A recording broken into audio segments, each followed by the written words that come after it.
আসসালামু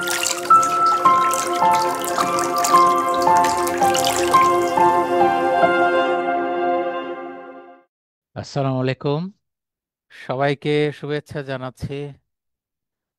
আশা করি আমরা সবাই ভালো আছি।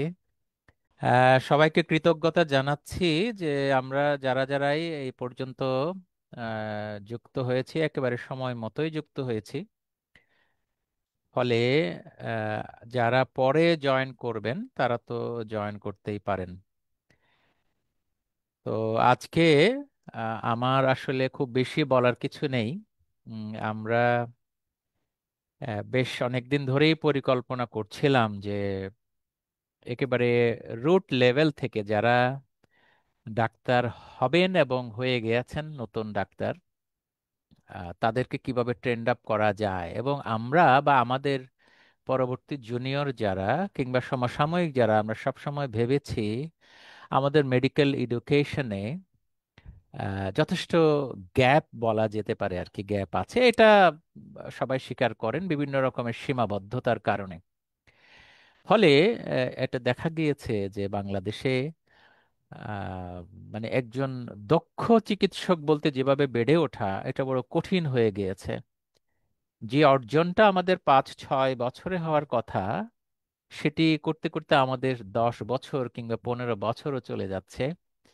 এরপরেও আমার ব্যক্তিগত অবজারভেশন থেকে আমি লক্ষ্য করেছি যে অনেকগুলো বলবো যে সেই যে গ্যাপের কথা বললাম, মাঝখানে শূন্যতা আমাদের প্রফেশনাল এফিসিয়েন্সির মধ্যে আছে। তো সেগুলো আমরা আসলে চেষ্টা করব পূরণ করতে। যদিও আমরা এই কোর্সটা ডিজাইন করেছি একেবারে জুনিয়র ডক্টরদেরকে চিন্তা করেই, কিন্তু আমার কাছে মনে হয়েছে যারাই আমাদের এই প্রোগ্রামটাতে জয়েন করবেন, একেবারে সিনিয়র, স্পেশালি যারা প্র্যাকটিসিং ডক্টর, তাদের জন্য বলছি সবারই কিন্তু উপকার হবে। তো আজকে আমাদের সৌভাগ্য, আমাদেরই আহ, আমারই জুনিয়র কলিগ, আমরা ওনাকে সবসময় সোশ্যাল মিডিয়াতে তার বিষয় নিয়ে আসলে লিখতে দেখেছি, আমরা শিখেছি। আমরা কৃতজ্ঞ যে আমাদের অনুরোধে উনি আজকে সময় আমাদেরকে দিবেন। আমরা শিখব ওনার কাছ থেকে, এবং বিষয়টা আমরা সবাই দেখতে পাচ্ছি স্ক্রিনে। এই বিষয়টা সিলেক্ট করার পেছনে আমার ব্যক্তিগত একটা অভিপ্রায় কাজ করেছে যে মূলত এই বিষয়টা একটা নেগলেক্টেড বিষয়ই ছিল অনেক দিন। আমার মনে হয় যে এই বিষয়ে যে ডিপার্টমেন্ট এস্টাবলিশড হয়েছে বেশ বেশি দিন হয়নি বাংলাদেশে, কিন্তু এটার যে গুরুত্ব, আমরা যারা ইভেন থার্ড ইয়ারেও পড়ি, ফোর্থ ইয়ারেও পড়ি, যারা ওয়ার্ডে আসা যাওয়া করি, তারা অত্যন্ত বুঝি, এবং তাদের অনেক মনের প্রশ্ন কিন্তু আমরা অলরেডি জোগাড় করে ফেলেছি। আমারও নিজের অনেক মনের প্রশ্ন আছেন। আজকে যিনি আমাদের রিসোর্স পার্সন হিসেবে, অতিথি হিসেবে আছেন, তার কাছ থেকে আমরা আমাদের প্রশ্নের উত্তর জেনে নেব, এবং আমরা তাকেও সুযোগ দিব তার ইন্ট্রোডাক্টরি বলার জন্য। আমরা যারাই উপস্থিত হয়েছি আশা করি আমরা শেষ পর্যন্ত, যতক্ষণ, আমরা অত্যন্ত বেশি সময় নেব না, আমরা অল্প সময়ে শেষ করার চেষ্টা করব। আমার পরিচয়টুকু আসলে আমি বলিনি, কারণ আমাকে মোটামুটি সবাই চেনেন। আমার বর্তমানে আমি ঢাকা সেন্ট্রাল ইন্টারন্যাশনাল মেডিকেল কলেজে ডিপার্টমেন্ট অফ মেডিসিনে অ্যাসোসিয়েট প্রফেসর হিসাবে কাজ করি। পাশাপাশি এ ধরনের কিছু একাডেমিক প্রোগ্রাম করে নিজে আনন্দ পাই, নিজে শিখি, এবং অন্যদের কিছু আমার শেখার ব্যাপারটা শেয়ার করার চেষ্টা করি। তারই অংশ হিসেবে আমরা ইনভাইট করেছিলাম আমাদের রিসোর্স পার্সন হিসেবে ডক্টর আশরাফুল হক। উনি বর্তমানে কুমিল্লা মেডিকেল কলেজে ডিপার্টমেন্ট অফ ট্রান্সফিউশন মেডিসিনের অ্যাসিস্ট্যান্ট প্রফেসর হিসাবে কাজ করছেন। আমি ডক্টর আশরাফুল হককে কি একটু অনুরোধ করব আমাদের সামনে নিজেকে উপস্থাপন করার জন্যে। রাইট। সালাম আলাইকুম স্যার। আসলে অনেক বিশেষণ দিয়ে ফেলেছেন স্যার। আমি আসলে আহ স্যার, আমি আসলে তো নিতান্ত ক্ষুদ্র মানুষ। আমি আমার ডিসিপ্লিনকে খুব বেশি পছন্দ করি। এজন্য আসলে যেসব জিনিস নিয়ে আমাদের সাথে অন্যদের একটু আলোচনা করার প্রয়োজন হয়, সেগুলো আসলে লেখালেখির মাধ্যমে চেষ্টা করা হয়। আসলে লেখালেখি তো আসলে একপাক্ষিক। তো এই ধরনের প্রোগ্রাম যদি সুযোগ পাওয়া যায়, তাহলে অবশ্যই আমাদের আসলে দ্বিপাক্ষিক আলোচনার মাধ্যমে অনেক বিষয় আসলে সমাধানের সুযোগ হয়। আমরা আসলে ক্লাসরুমে যতটা ভালো শিখি, আমরা আসলে সোশ্যাল মিডিয়া থেকে অতটা ভালো শেখার সুযোগ হয় না। তো এই ধরনের ভার্চুয়াল ক্লাসরুম গুলো আসলে আমাদের জন্য খুব বেশি এসেনশিয়াল। আমি ট্রান্সফিউশনের যে আহ, যে জিনিসগুলো আছে সেগুলো আসলে আমরা রুটিনলি কাজ করে থাকি, কিন্তু অনেক টেক্সট বুকে সবকিছু আসলে একটু ইলাবোরেশন থাকে না। তো সেটার জন্যই সবকিছু জানা যেহেতু সম্ভব হয় না, এই কারণে কিছু প্রশ্ন আমাদের মনের মধ্যে থেকে যায়। ওই থেকে যাওয়া থেকে আসলে চেষ্টা করা আর কি স্যার। এর বাইরে আর আসলে কিছু না। আর আমি নিজেও ট্রান্সলেশনের সম্বন্ধে খুব কম জানি। যতটুকু জানি সেটাও আসলে পরিপূর্ণভাবে জানা সম্ভব হয়ে ওঠেনি।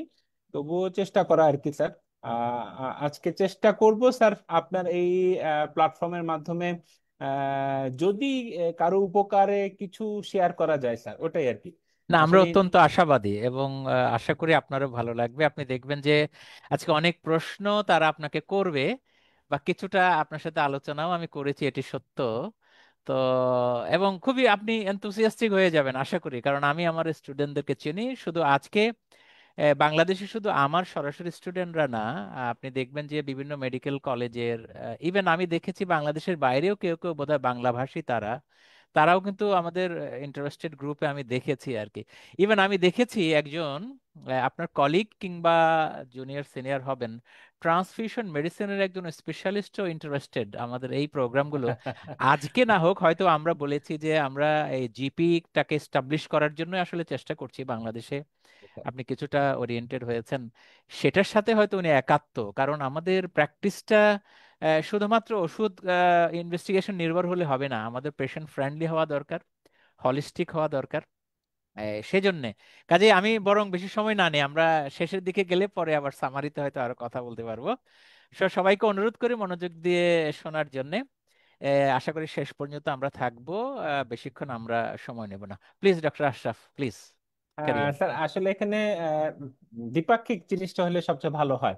যে আহ, মানে আমি কি বিষয়ে ওনাদের সাথে শেয়ার করলে ভালো হয়, যেটা আমার জানার মধ্যে আছে কিনা, এই জিনিসগুলো প্রথম থেকেই যদি হয়, যে কেউ যদি প্রশ্ন করতে চান তাহলে প্রথম থেকেই শুরু করতে পারলে মনে হয় স্বাচ্ছন্দ্য বোধ হয় আর কি স্যার। আহ, অবশ্যই অবশ্যই অবশ্যই, আমি কি শুরু করব? আমি ওদের, ওরা জি অবশ্য স্যার, মাইন্ড জি করবে স্যার। না আমি শুরু করলে, সমস্যা হবে না আশা করি। আমার প্রথম প্রশ্নটা হবে সবারই স্যার জানার জন্য, যেটা দরকার সেটি হলো যে রক্ত তো নিবেন সবাই, অনেকেই নিচ্ছেন, আপনি কি বলবেন যে আসলে রক্ত কারা দিতে পারবেন বা কাদের কাছ থেকে আমরা রক্ত নিব? আমরা স্যার এইভাবে শুরু করলাম, বাকিরা বোধহয় আরো প্রশ্ন করবেন, প্লিজ। স্যার এটা আসলে খুবই চমৎকার প্রশ্ন, চমৎকার প্রশ্ন, কারণ এটা আমাদের জানার জন্য এসেনশিয়াল। আমরা অনেক সময় দেখি যে আমাদের কাছে ট্রান্সফিউশন ডিপার্টমেন্ট, যেটা আসলে ব্লাড ব্যাংক নামে সবচেয়ে বেশি সহজে পরিচিত, তো ওইখানে অনেক সময় রুগীরা স্বজনদেরকে নিয়ে যখন আসেন তখন বলেন যে ওয়ার্ড থেকে ডাক্তার বলে দিয়েছে যে অমুক রক্ত দিতে পারবে। এটা আসলে ক্রাইটেরিয়াটা আমাদের আইনের মধ্যে থাকলেও এটা টেক্সট বইয়ে আসলে সংযোজনের সুযোগ হয়নি। তো ওই গ্যাপ থেকে আসলে অনেক প্রশ্ন থেকে যায়। তো রক্ত দেওয়ার প্রথম শর্তটাই হচ্ছে শারীরিক এবং মানসিক ভাবে ওই দিন ওনাকে সুস্থ থাকতে হবে। এখন যিনি হচ্ছে খুব এক্সারশনের মধ্যে রয়েছেন, এমনও অনেক সময় হয়েছে যে রক্ত দেওয়ার জন্য আমি আমার বন্ধুকে রাস্তায় পেয়েছি, তাকে ধরে এনে রক্ত দেওয়ার ব্যবস্থা করছি, সেটা আসলে কোনোভাবে রক্তদানের ক্রাইটেরিয়ার মধ্যে পড়ে না। তাকে শারীরিক এবং মানসিক ভাবে প্রস্তুত থাকতে হবে, তাহলে হচ্ছে উনি রক্ত দান করতে সক্ষম। তারপরে কিছু প্রশ্ন আসে যে উনি কোনো রোগে আক্রান্ত কিনা। আমাদের মধ্যে একটা মিসকনসেপশন আছে যে যাদের প্রেশার আছে, যাদের ডায়াবেটিস আছে, তারা রক্ত দান করতে পারবেন না। এটা আসলে সারা বিশ্বে রক্তের যে সংকট, ওই রক্তের সংকট থেকেই সারা বিশ্বই কিন্তু রক্তদানের প্রোটোকল গুলা ফ্লেক্সিবল করতে করতে এখন অনেকটাই ফ্লেক্সিবল পর্যায়ে চলে এসেছে। যে এক সময় ছিল যে প্রেশার যাদের, তাদের রক্ত দিতে পারবে না। এরপরে আসছে যে হ্যাঁ, প্রেশার যাদের নিয়ন্ত্রণে রাখার জন্য দুটো প্রেশার ওষুধ খাওয়া লাগে, উনি রক্ত দিতে পারবেন না। কিন্তু এখন কোনোটাই নেই, এখন প্রেশার ওষুধ উনি যতগুলোই খান না কেন, উনি যদি এই ওষুধ খাওয়ার মাধ্যমে ওনার প্রেশার নিয়ন্ত্রণে থাকে, তাহলে উনি রক্ত দান করতে পারবেন। এখন এই রক্তদানের প্রক্রিয়া এমন হলো যে উনি সকাল 10টা বাজে প্রেশার ওষুধ খেয়েছেন, উনি দুপুর 12টার দিকে রক্ত দিতে আসছেন। সেটা আসলে সম্ভব নয়, কারণ হচ্ছে প্রেশারের ওষুধ যখন উনি গ্রহণ করছেন এটা একটা পিক টাইম থাকে, মানে ওষুধটা ওনার রক্তের প্লাজমার ভিতরে সর্বোচ্চ যে লেভেলে পৌঁছানো শুরু করে, মানে ওই পর্যায় থেকে আসলে তার কাজটা শুরু হয়। তাহলে রক্ত দান করার ঠিক 2 ঘন্টা পরে উনি আসলে রক্ত দেওয়ার চেষ্টা করাটা উচিত নয়। এটা আসলে ওনাকে এই 2 ঘন্টা একটা সময় অতিবাহিত হওয়ার পর, এটা বলা চলে যে 3 ঘন্টা পর থেকে উনি নিরাপদ, এরপর থেকে উনি রক্ত দান করতে পারবেন। তো এরকম কিছু টুকটাক জিনিস আছে যে যেগুলো আসলে আমাদের আহ খুব একটা জানা নেই। এমনই একটা জিনিস হচ্ছে গিয়ে ডায়াবেটিসের ক্ষেত্রে, ডায়াবেটিসের ক্ষেত্রে একটা মিসকনসেপশন হচ্ছে যারা ডায়াবেটিস নিয়ন্ত্রণের জন্য ওষুধ গ্রহণ করছেন ইনসুলিন, তারা রক্তদান করতে পারবেন না। এটা আসলে একটা কনসেপ্ট ছিল এই কারণেই যে 1980 সালের দিকে ইউরোপে ম্যাড কাউ হয়েছিল। তো তখন আসলে আমাদের যে ইনসুলিন গুলো আমরা ব্যবহার করি সেই ইনসুলিন গুলো আসলে বোভাইন ইনসুলিন ছিল। তো বোভাইন ইনসুলিন যেহেতু ছিল তখন এজন্যই যে ম্যাড কাউয়ের মাধ্যমে এই রোগটা যদি মানুষের মধ্যে ছড়িয়ে যায়, এজন্য তখন রক্তদান করা নিষেধ ছিল। কিন্তু 2000 সালের পর থেকে যখন সিনথেটিক ইনসুলিন চালু হয়েছে, তখন থেকে কিন্তু এই জিনিসটি নেই। এটা আসলে ডায়াবেটিস যাদের আছে, যাদের ইনসুলিন হোক বা মুখে খাওয়ার ওষুধ হোক, তারা যদি নিয়ন্ত্রণ রাখতে পারে ডায়াবেটিসের, তাহলে সেক্ষেত্রে ওনারা রক্তদান করতে পারবে। তো এগুলো আসলে খুবই কমন। আর আরেকটা জিনিস নিয়ে কনফিউশন থাকে যে যাদের অ্যাজমা সমস্যা রয়েছে, যাদের যেটা আমরা বলি যে আহ, সহজ ভাষায় চুলকানির সমস্যা রয়েছে, যাদের অ্যালার্জি সমস্যা রয়েছে, তারা রক্তদান করতে পারবেন কিনা। এগুলা রক্তদান করার ক্ষেত্রে এগুলো বড় বাধা নয়, কিন্তু যদি এমন হয় যে ওনার ওই মুহূর্তে রোগের তীব্রতাটা বেশি, ওনাকে ওষুধ সেবন করা লাগছে, গ্রহণ করা লাগছে, যেটা দিয়ে আসলে ওনার আহ রোগের লক্ষণটুকু নিয়ন্ত্রণ করার প্রয়োজন হচ্ছে, তখন হচ্ছে উনি রক্তদান করা থেকে বিরত থাকবেন। কিন্তু ওনার অ্যালার্জি সমস্যা রয়েছে, কিন্তু এই মুহূর্তে ওনার ওষুধ গ্রহণ করা লাগছে না, তাহলে ওনার এটা প্রয়োজন নেই। এখন একটা অ্যাজমার রোগী, উনি হচ্ছে স্বাভাবিকভাবে ইনহেলার নেন, তো নিয়মিত ইনহেলার নিচ্ছেন, কিন্তু ওই ইনহেলার নেওয়ার পরও তার হচ্ছে ওই মুহূর্তে শ্বাসকষ্টটা নিয়ন্ত্রণ করা যাচ্ছে না, ওনাকে বেশি ডোজে ইনহেলার নেওয়া লাগছে বা মুখে খাওয়ার ওষুধ গ্রহণ করা লাগছে, ওই মুহূর্তে উনি দিতে পারবেন না, বাকি সময় উনি আসলে দিতে পারবেন। আরেকটা বড় জিনিস থাকে যে অপারেশন করার পরবর্তীতে কতদিন পরে উনি রক্ত দিতে পারবেন। এটা নিয়ে আসলে একটা কনফিউশন ছিল যে 6 মাস 3 মাসের একটা হিসাব আছে, যে যখন ওনাকে জেনারেল অ্যানেস্থেসিয়া দেওয়া হচ্ছে, মানে পুরোপুরি অজ্ঞান করা হচ্ছে, তখন আসলে ওনার শরীরে যে জীবাণু ঢোকার যে প্রবণতা, সেই প্রবণতার কারণে বলা হয়ে থাকে যে 6 মাস পর্যন্ত উনি রক্তদান করা থেকে বিরত থাকাটা নিরাপদ। যদি জেনারেল অ্যানেস্থেসিয়া না দেওয়া হয়, লোকাল অ্যানেস্থেসিয়া হোক বা স্পাইনাল হোক, সেটার ক্ষেত্রে বলা হয় যে 3 মাস। এরকম ছোটখাটো কিছু জিনিস আছে যেগুলো আসলে রক্তদান করা একটা বাধা ছিল, একটা বড় বাধা ছিল। সেগুলো বিষয়ে এখন ফ্লেক্সিবল অবস্থায় আছে, কারণ পুরো বিশ্বে আসলে রক্তদাতা সংকট। আমরা রক্তদাতা সংকট কখনোই চাই না, কারণ রক্ত এমন একটা জিনিস যে বিজ্ঞান অনেক দূর অগ্রসর হয়েছে, কিন্তু আসলে রক্তের বিকল্প এখন পর্যন্ত তৈরি করতে পারেনি। রক্তের বিকল্প যেহেতু তৈরি হয়নি, যখন রক্তের প্রয়োজন হয়, অ্যাবসলিউট ইন্ডিকেশন, এখানে আসলে আমাদের একটা মিসকনসেপশন থাকে যে হিমোগ্লোবিন বাড়ানোর জন্য আমরা রক্ত দিয়ে থাকি। এটা আসলে ঠিক নয়, কারণ হিমোগ্লোবিন সবসময় হচ্ছে গিয়ে রক্তদানের বেসিক ইন্ডিকেটরের মধ্যে পড়ে না। তো এই যখন রক্ত দেওয়ার বিষয়টা এসেনশিয়াল হয়ে যায়, তখন আসলে আরেকজন রক্ত দান না করলে এটার বিষয়ে অন্য কোনো ভাবে এটা নিবারণ করা সম্ভব হয় না। যাক, অনেক বলেছেন ডক্টর আশরাফ। আমার মনে হয় এটা, আমি নিজের জন্য বলছি আর কি, খুব লিটারেচারে খুব একটা আমি পড়ে এক্সাক্ট পাইনি, আপনারা হয়তো পড়েছেন আপনার সাবজেক্টে। আমি স্যার। কোথাও পেয়েছি যে ইন্ডিয়ান কতগুলো ক্যারেক্টার্স বা ক্রাইটেরিয়া যারা ব্লাড ডোনেট করতে পারেন, সেখানে হয়তো কোনো কোনো ইনফেকশাস ডিজিজ আছে কিনা দেখে নেওয়া। এগুলো যদি না থাকে, একটা বয়স বোধহয় আছে, 18 বছর থেকে 65 বছর বা এরকম কোন একটা বয়স রেঞ্জের মধ্যে আছে, পেশেন্টের এইচআইভি থাকবে না, এরকম যেগুলো আমরা স্ক্রিন করি, এরকম কোনো রিটেন ডকুমেন্ট মনে হয় আমাদের সামনে থাকলে ভালো হতো। কিন্তু বিষয়টা মনে হয় বেশিরভাগ ক্ষেত্রে আপেক্ষিক। অ্যাবসলিউটলি একেবারে দিতে পারবেন না এমন বলা মনে হয় কঠিন, আমার কাছে মনে হয়েছে। অত্যন্ত এক্সট্রিম এজে তো দিবেনই না, অসুস্থ হলে দিবেন না। Apparently healthy people, young age থেকে মোটামুটি 50-55 বছর বয়স পর্যন্ত কোনো রোগ বালাই না থাকলে হয়তো দিতে পারেন। তা আমরা একটু যারা শুনেন তাদের কাছে যাই। আমি অনুরোধ করছি, জুমের মধ্যে হ্যান্ড রেইজ করলে আমি ওই মাইকটা অন করবো আর কি। আর একসাথে যদি সবাই কথা বলি তাহলে একটু বিভ্রান্তিতে পড়ে যাব। কারো কোনো প্রশ্ন থাকলে ও রিয়াকশন বাটনে গিয়ে একটু আমরা হ্যান্ড রেইজ করি জুমের মধ্যে। ডক্টর আতিফ কি শুরু করবে নাকি? ডক্টর আতিফ? জি, আসসালামু আলাইকুম স্যার। হ্যাঁ, তো অন করাই আছে স্যার, আমার আপনি একটা প্লিজ। কোশ্চেন ছিল। হ্যাঁ। ইদানিং অনেক ডেঙ্গু পেশেন্ট আর চিকুনগুনিয়া পেশেন্ট পাইতেছি আমরা। ডেঙ্গু পেশেন্ট আর চিকুনগুনিয়ার পেশেন্ট সুস্থ হবার কতদিন পর তারা ব্লাড দিতে পারবে, এরকম কোনো কিছু ইন্ডিকেশন আছে কি স্যার? হ্যাঁ, হ্যাঁ, চমৎকার প্রশ্ন। এটা নিয়ে আসলে আমি গত 2 বছর ধরে যুদ্ধ করছি, এটা আসলে এস্টাবলিশ করা সম্ভব হচ্ছে না। বিশ্ব স্বাস্থ্য সংস্থার আসলে নির্দেশনা একেবারে সুস্পষ্ট ভাবে নেই। তো আহ, পৃথিবীর বিভিন্ন দেশ, যেসব দেশে আসলে ডেঙ্গু এন্ডেমিক হিসাবে পরিচিত, সিঙ্গাপুর, মালয়েশিয়া, এসব দেশে, তো সেসব দেশে যে প্রোটোকল ওনারা ফলো করেন সেটা হচ্ছে ডেঙ্গু হওয়ার 6 মাস পর থেকে উনি রক্তদান করতে পারবেন।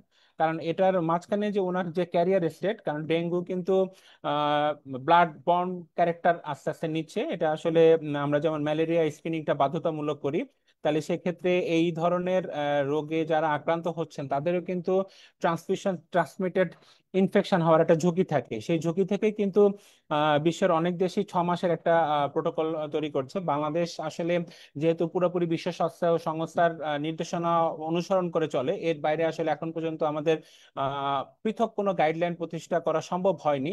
সেজন্য হচ্ছে বাংলাদেশে যেহেতু আইনের মধ্যে এটা নেই, কারণ 2008 সালে যখন আইনটি হয়েছিল তখন ডেঙ্গু আসলে এতটা ভয়াল রূপে ছিল না। কিন্তু এখন ডেঙ্গুর যে অবস্থা, সেই অবস্থায় কিন্তু আমাদের জিনিসগুলো নিয়ে আসলে কাজ করার প্রয়োজন। যেহেতু এখন পর্যন্ত আইনে নেই এবং গাইডলাইনে নেই, আমরা কাউকে বাধা দিতে পারি না, কিন্তু এটা সচেতন সমাজ যদি অনুসরণ করতে চায় তাহলে সেক্ষেত্রে 6 মাস রক্তদান করা থেকে বিরত থাকাটাই সবচেয়ে বেশি নিরাপদ।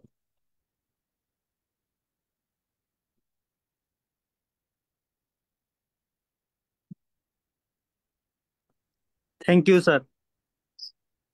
আর স্যারকে আচ্ছা, শোনা ডেঙ্গুতে যাচ্ছে না স্যার। প্লাটিলেটেরটা নিয়ে একটু যদি বলতেন স্যার সাথে। স্যার আপনাকে শোনা যাচ্ছে না স্যার। স্যার কি আছেন? সরি সরি, আমার একটু আমি মিউটেড হয়ে গিয়েছিলাম। স্যার, আশরাফ আহমেদ প্রশ্ন করার আগে ডক্টর আতিফের প্রশ্নগুলো একটু শেষ হোক। ডক্টর আতিফ আরো একটা প্রশ্ন করতে পারে। আর আমি যেটি বলছি, যখন আমরা প্রশ্ন করব একটু নিজের পরিচয়টুকু দিব, তাহলে উত্তরদাতার জন্য সহজ হয় ওনার অ্যান্সারটা কোন প্রোফাইলে হবে। যদিও সবার জন্য উনি বলবেন। ডক্টর আতিফ, নিউ ডক্টর, আমি চিনি বলে তাকে পরিচয় করিয়ে দিলাম।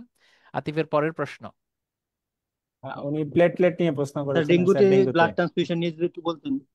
হ্যাঁ, ডেঙ্গুতে ব্লাড ট্রান্সফিউশন খুবই নেগলিজিবল অ্যামাউন্ট প্রয়োজন হয়। আমাদের আসলে যে গাইডলাইন রয়েছে সেই গাইডলাইনে বলা হয়েছে যে 10,000-এর নিচে হলে আমাদের আসলে ট্রান্সফিউশনের প্রয়োজন হয়। আমাদের মূল কনসার্ন থাকে এখানে হেমাটোক্রিটটা কারেকশন করা। হেমাটোক্রিট যখন বেশি হয়ে যাচ্ছে, মানে কনসেন্ট্রেশন ডেভেলপ করছে, প্লাজমা লিকেজ হচ্ছে, তখন আসলে ফ্লুইড থেরাপিটাই মূল। বাংলাদেশের ক্ষেত্রে যে সমস্যাটা আমরা পাচ্ছি সেটি হচ্ছে ফ্লুইড থেরাপি বডি ওয়েট হিসাব করে যতটুকু দেওয়া হয়, হাইট ওয়েট একসাথে আসলে বিএমআই হিসাব করে অনেক ক্ষেত্রে দেওয়ার সুযোগ হয় না। তো সেক্ষেত্রে ওভার হাইড্রেশন কিছু কিছু ক্ষেত্রে হয়। তো ওভার হাইড্রেশন যখন হয় তখন আসলে, তখনও কিন্তু আসলে ফ্লুইড অ্যাকুমুলেশনের সুযোগ থাকে, প্লুরাল এফিউশন, অ্যাসাইটিস এগুলো হওয়ার সুযোগ থাকে। তো আমরা তখন ভাবি যে আসলে এটা প্লাজমা লিকেজ থেকে হচ্ছে। তখন হচ্ছে প্লেটলেট কাউন্ট 10,000 না হলেও ব্লিডিং টেন্ডেন্সি শুরু হয়। তখন আমরা ইউজুয়ালি জানি যে 20,000-এর নিচে যদি হয় এবং ব্লিডিং টেন্ডেন্সি যদি না থাকে আমাদের প্রয়োজন নেই। 10,000-এর নিচে হলে আমাদের অ্যাবসলিউট আমরা চিন্তা করে থাকি যে প্লেটলেট আমরা ট্রান্সফিউশন করব। 20,000-এর নিচে কিন্তু ব্লিডিং টেন্ডেন্সি আছে, তাহলে আমরা সেক্ষেত্রে প্লেটলেট দেওয়ার বিষয়ে নির্দেশনা রয়েছে। বাংলাদেশের প্রেক্ষাপটে আমরা যে জিনিসটা দেখি, আমি রিসেন্টলি থ্রোম্বোইলাস্টোগ্রাফি নিয়ে কাজ করার কিছু সুযোগ পেয়েছিলাম, সেখানে দেখেছি যে বাংলাদেশে আসলে ওভার ফ্লুইড হাইড্রেশন একটা যেহেতু সুযোগ থাকে, কিছু কিছু ক্ষেত্রে দেখা যায় যে আসলে ডাইলুশনাল কোগুলোপ্যাথি হয়, মানে বডিতে পর্যাপ্ত পরিমাণ ক্লটিং ফ্যাক্টর রয়েছে কিন্তু সেগুলো আসলে কাজ করতে পারছে না, তখন আসলে ফিব্রিনোজেন ডিফিসিয়েন্সি হওয়ার একটা সুযোগ হয়।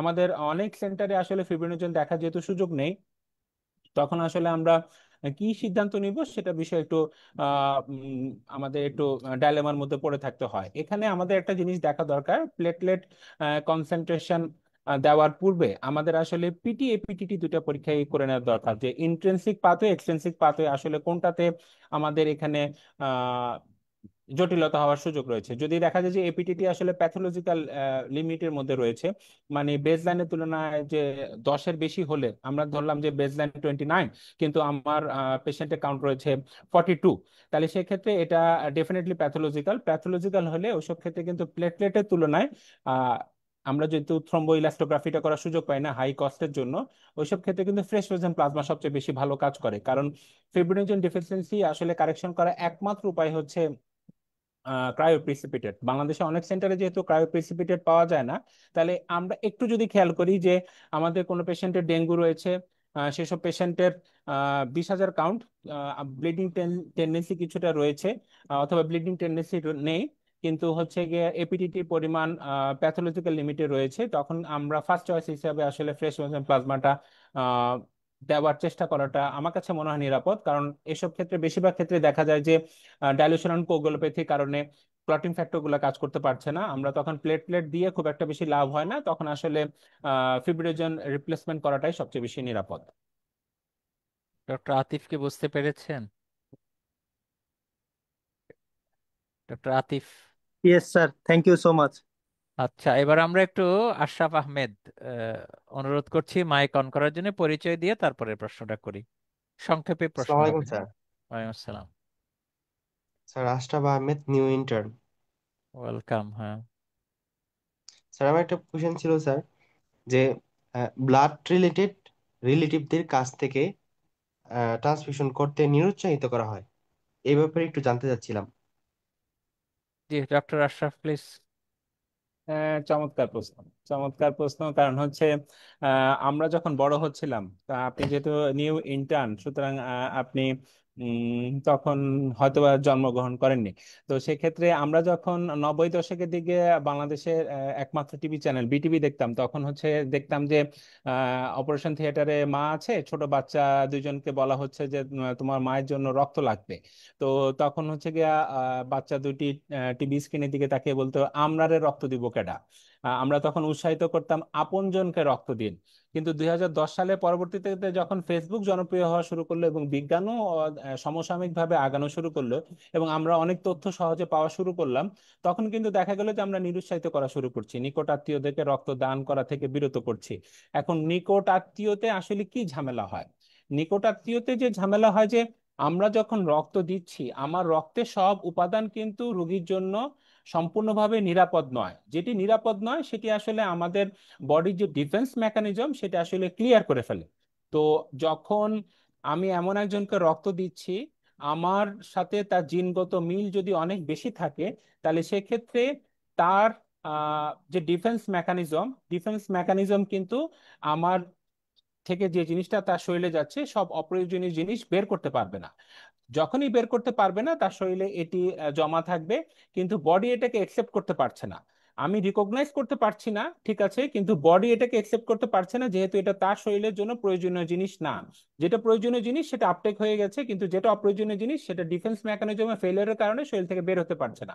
তখনই আসলে ট্রান্সফিউশন অ্যাসোসিয়েটেড গার্ড ভার্সাস হোল ডিজিজ হওয়ার সুযোগ থাকে। তখনই হয়ে থাকে যখন হচ্ছে বডির ইমিউন সিস্টেম আরো বেশি দুর্বল থাকে, মানে এটাকে অ্যাবজর্ব করার সুযোগ পাচ্ছে না। তো ওইটা আসলে পোস্ট কেমোথেরাপি অথবা ভেরি ইনফেক্টিভ ফেজ ওইসব ক্ষেত্রে হয়ে থাকে। এটা একেবারে রুটিনলি যে হয় তা নয়। আমি যদি একটি স্লাইড দেখানোর চেষ্টা করি, যদি এখানে দেখানো যায়, এখানে আমি যদি দেখি যে বাবার হচ্ছে গিয়ে হ্যাপ্লোটাইপস হচ্ছে এ এবং বি, মাদারের হ্যাপ্লোটাইপস হচ্ছে সি এবং ডি, তাহলে হচ্ছে কি এখানে যেই জিন আমার পরবর্তী প্রজন্মে তৈরি হবে, সেখানে চাইল্ড ওয়ানের ক্ষেত্রে আমি ধরে নিলাম A+C, মানে একটা মায়ের থেকে আসছে একটা বাবার থেকে আসছে। সেকেন্ড চাইল্ড যেটা হবে, সেটা যদি মায়ের থেকে একই রকম এবং বাবার থেকে আগের মতো একই রকম আসে, তাহলে হচ্ছে এটা এই ছেলে ম্যাচড হওয়ার সুযোগ 50% থাকে।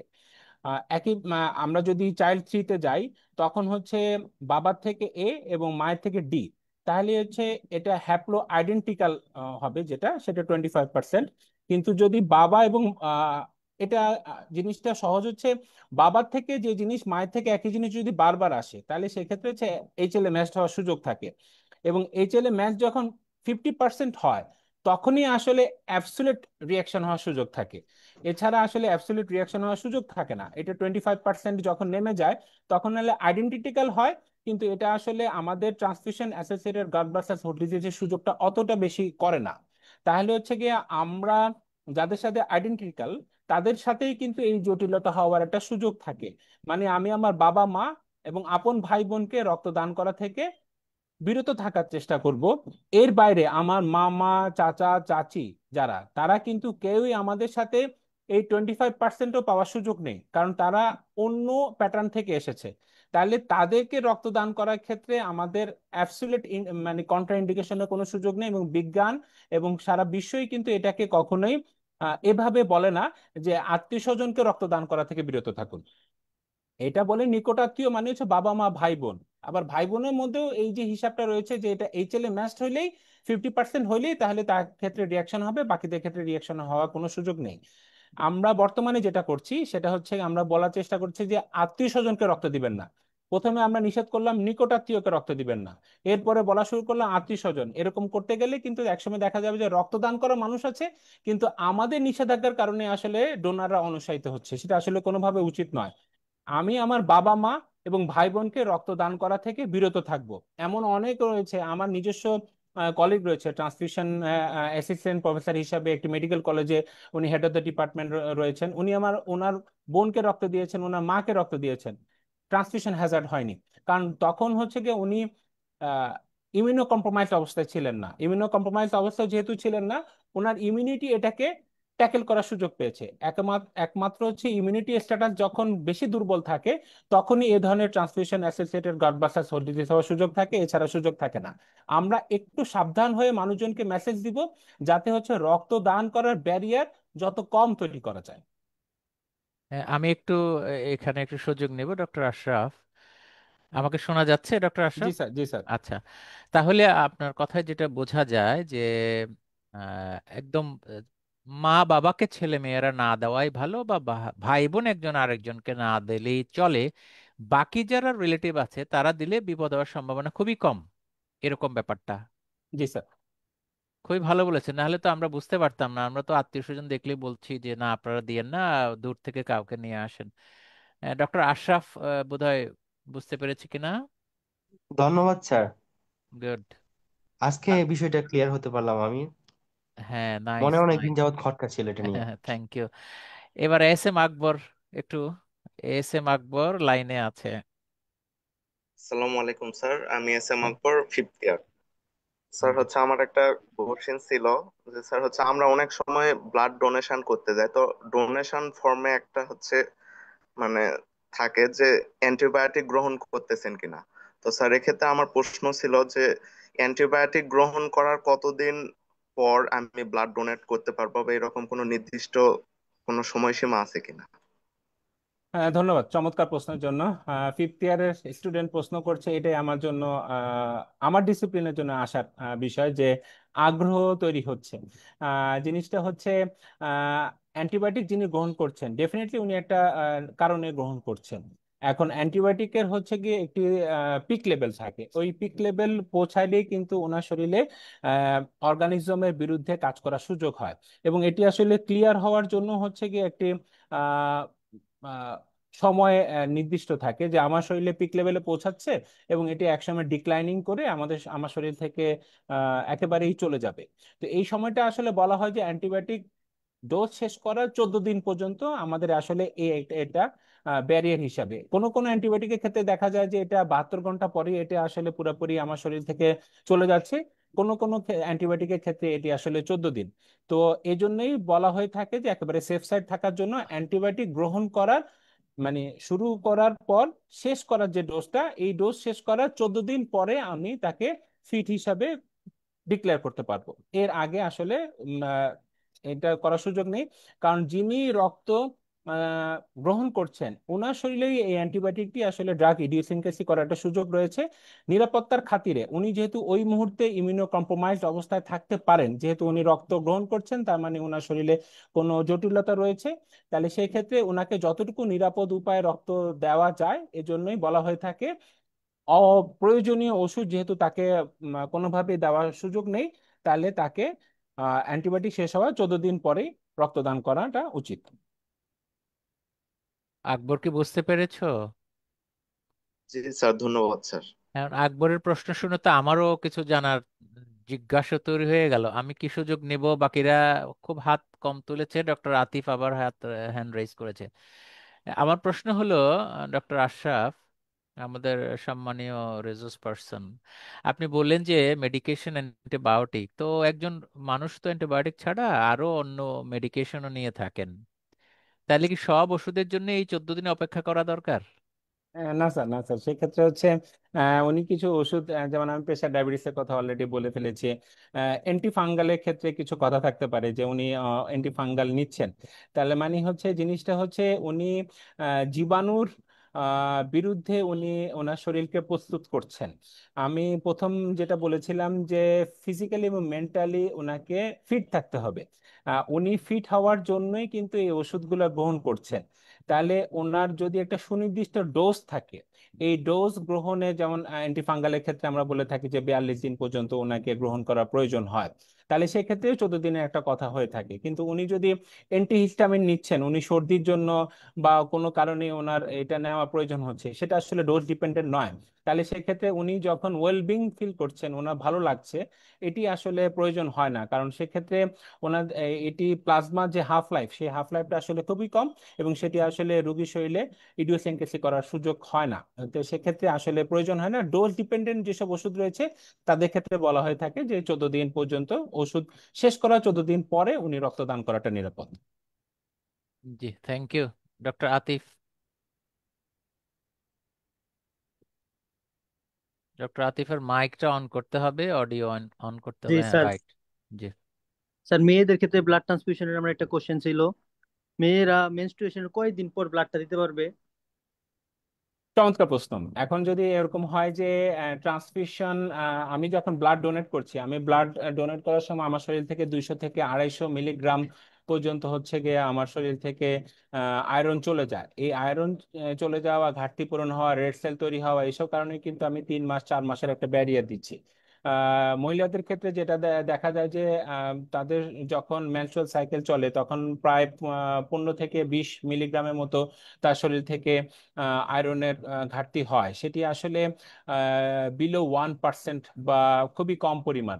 যেহেতু এই কম পরিমাণ, তারা আসলে রিপ্লেস করার জন্য তাকে কোনো ডেফারেল পিরিয়ড বা তার বোন ম্যারো রিপ্লেস করার জন্য সময় খুবই কম প্রয়োজন হয়। এজন্য মেনস্ট্রুয়াল সাইকেল শেষ হওয়ার পরেই, ওনার যখন মেনস্ট্রুয়াল ব্লিডিং হচ্ছে না, তখন থেকে উনি রক্তদান করতে পারবেন। এক্ষেত্রে কোনো বাধা নেই, শুধুমাত্র মেনস্ট্রুয়াল পিরিয়ড চলাকালেই উনি রক্তদান করা থেকে বিরত থাকাটা নিরাপদ। গুড। তাহলে কারো স্যার আজকে শেষ হলে কালকে থেকে সে দিতে পারবে এরকম জিনিসটা? ডেফিনেটলি, ডেফিনেটলি উনি দিতে থ্যাংক পারবেন। You sir. Thank you. Provided she is healthy, otherwise, তাই না? জি স্যার। উনি যদি অন্য কোনো কারণে অসুস্থ থাকেন, উনি যদি মেনোরেজিয়ার পেশেন্ট হন, ওনার এনি নিজেই অ্যানিমিক থাকেন, সেক্ষেত্রে আবার একটু ভাবনার ব্যাপার বোধহয় আছে। জি স্যার, হিমোগ্লোবিন ঠিক দেখে আছে, নিতে হবে স্যার। ঠিক আছে। হ্যাঁ, আরো কারো কোনো প্রশ্ন একটা হ্যান্ড রেজ করলে ভালো হয়। যেমন আরো কিছু প্রশ্ন আমাদের হাতে ছিল। নয়ন স্যার। হ্যাঁ, কে বলবেন? Sir Ashraf sir. আশরাফ আবার, হ্যাঁ, ডক্টর স্যার, আশরাফ। স্যার আমার একটা কোশ্চেন হলো স্যার, ক্রনিক কিডনি ডিজিজের পেশেন্টদের ক্ষেত্রে আহ, আপনার ব্লাড কিভাবে কি মেনটেন করবে এটা একটু জানতে চাচ্ছিলাম। ওনাদের তো অনেক রক্ত শূন্যতা হয়। আর রক্তশূন্যতা আসলে ওনাদের সুনির্দিষ্ট কারণে হয়ে থাকে। ওনাদের যে ইরেথ্রোপয়েটিন রিলেটেড যে ডিফিসিয়েন্সি গুলা হচ্ছে, সেটা আসলে রক্ত উৎপাদন করতে পারছে না। রক্ত উৎপাদন করতে না পারা চিকিৎসা কিন্তু আসলে ট্রান্সফিউশন নয়। রক্ত উৎপাদনের ব্যবস্থা করাটাই ট্রান্সফিউশন, ওনাদের মূল চিকিৎসা হওয়া উচিত। ট্রান্সফিউশন তখনই দিতে হবে যখন আসলে তাদের মানে যেটা বলে যে আমাদের একটা থ্রেশহোল্ড লেভেল, বা আমাদের যে লেভেলের নিচে গেলে আসলে আমাদের কার্ডিয়াক কম্প্রোমাইজ হওয়ার যাওয়ার সুযোগ থাকে, তাহলে সেক্ষেত্রেই হচ্ছে গিয়ে ওনার রক্ত নেওয়ার প্রয়োজন হয়। এটা আসলে হিমোগ্লোবিন যখন 7-এর নিচে নেমে যায় এবং কার্ডিয়াক যদি এটার সাথে না থাকে এবং যদি কার্ডিয়াক কমপ্লেন থাকে, তাহলে হচ্ছে গিয়ে হিমোগ্লোবিন 8 আমরা টার্গেট দিয়ে থাকি। এছাড়া হচ্ছে গিয়ে ট্রান্সফিউশনের প্রয়োজন তখনই হয়ে থাকে যখন আসলে উনি যেটা হয় যে এখানে ইরাইথ্রোপয়েটিন রিলেটেড যেহেতু জটিলতা হচ্ছে, সেক্ষেত্রে ইরাইথ্রোপয়েটিন যদি উনি দিতে না পারছেন ফিনান্সিয়াল কারণে, তখন হচ্ছে ট্রান্সফিউশন দেওয়া যেতে পারে শুধুমাত্র প্যাকড রেড সেল। এবং অনেক ক্ষেত্রে দেখা যায় যে ডায়ালাসিসের সময় ব্লাডের প্রয়োজন হয়, তখন হচ্ছে গিয়ে প্যাকড রেড সেল বা আরসিসি রেড সেল কনসেন্ট্রেট দেওয়া প্রয়োজন হতে পারে। এখানে ক্রনিক কিডনি ডিজিজের রোগীর ক্ষেত্রে চিকিৎসা একেবারেই সুনির্দিষ্ট, সেটা হচ্ছে ইরিথ্রোপয়েটিন তাকে রিপ্লেস করতে পারাটাই সবচেয়ে বেশি নিরাপদ।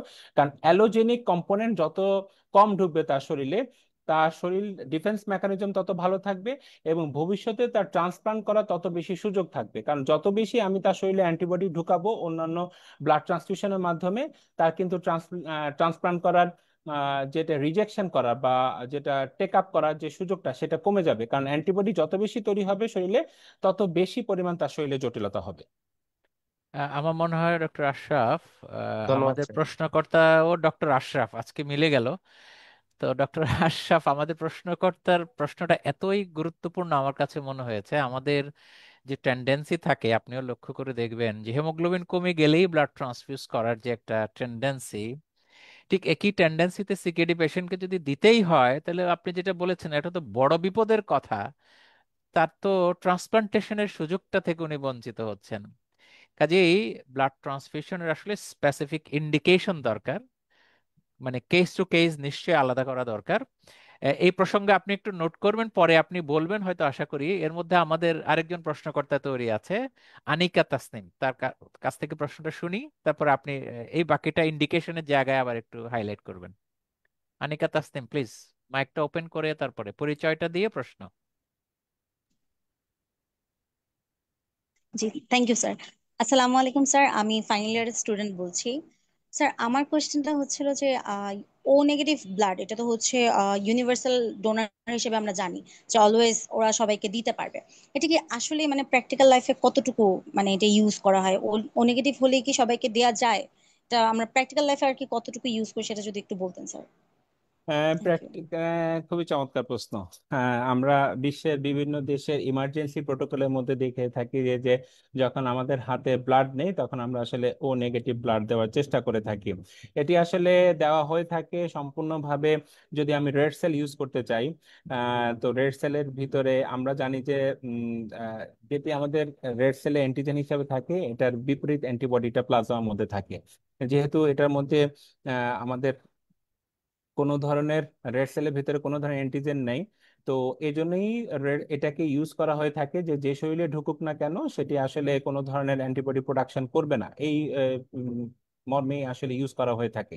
তো সেই ক্ষেত্রে আমরা রেড সেলটা ইউজ করতে পারি যদি আমরা এটা লিউকোফিল্টার বা এই ধরনের জিনিস দিয়ে আমরা দিতে পারি। আমাদের আসলে যখন রেড সেল কনসেন্ট্রেট তৈরি করি, তখনও কিন্তু কিছু পরিমাণ প্লাজমা আমাদের ওই ব্লাড ব্যাগের সাথে আমাদেরকে দিতে হয়। এটা আসলে মোর দেন 10% প্রিজার্ভ করতে হয়, নাহলে রেড সেল আসলে শরীরে পর্যাপ্তভাবে কাজ করার সুযোগ পায় না।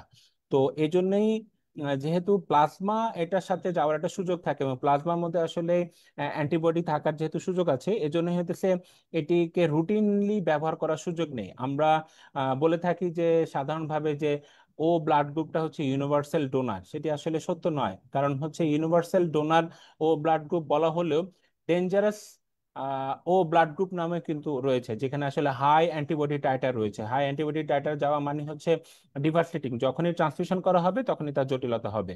এটি নিরাপত্তার খাতিরে সবচেয়ে কম ভলিউমে আমি প্রাথমিকভাবে দিতে পারি, কিন্তু এটা রুটিনলি ওনার যদি ব্লাড গ্রুপ হয় যে এ ব্লাড গ্রুপ, আমি তাকে ও নেগেটিভ ব্লাড 5 ব্যাগ দেওয়ার কোনো সুযোগ নেই। এটি হচ্ছে নিরাপত্তার খাতিরে লেস ভলিউম 450 ml পর্যন্ত তাকে দিতে পারি। সরি, প্যাক রেড সেল দিতে পারি, সেটা 250 থেকে 300 ml। সেটি প্লাজমা কমিয়ে শুধুমাত্র লিউকোফিল্টার দিয়ে আমি তাকে নিরাপত্তার খাতিরে ইউজ করতে পারি, কিন্তু কোনোভাবেই এটিকে রুটিনলি ব্যবহার করার সুযোগ নেই, যেহেতু প্লাজমার মধ্যে অ্যান্টিবডি রয়েছে, অ্যান্টিবডিটা আসলে জটিলতা করার সুযোগ রয়েছে। Thank you. আনিকা তাসনিমের প্রশ্ন শেষ। ডক্টর আতিফ আবার আসছে। ডক্টর আতিফ, একটু কি আমরা সময় নেব? সামিকে যদি একটু সুযোগ দেই, আতিফের জি প্রশ্ন স্যার, তো আরো প্লিজ স্যার। থাকবে। সামি প্লিজ। আতিফের হ্যান্ড রেজ থাকুক, যেন আমরা ভুলে না যাই। সামি প্লিজ। আসসালামু আলাইকুম স্যার, আমি সামি, ফিফথ ইয়ার স্টুডেন্ট।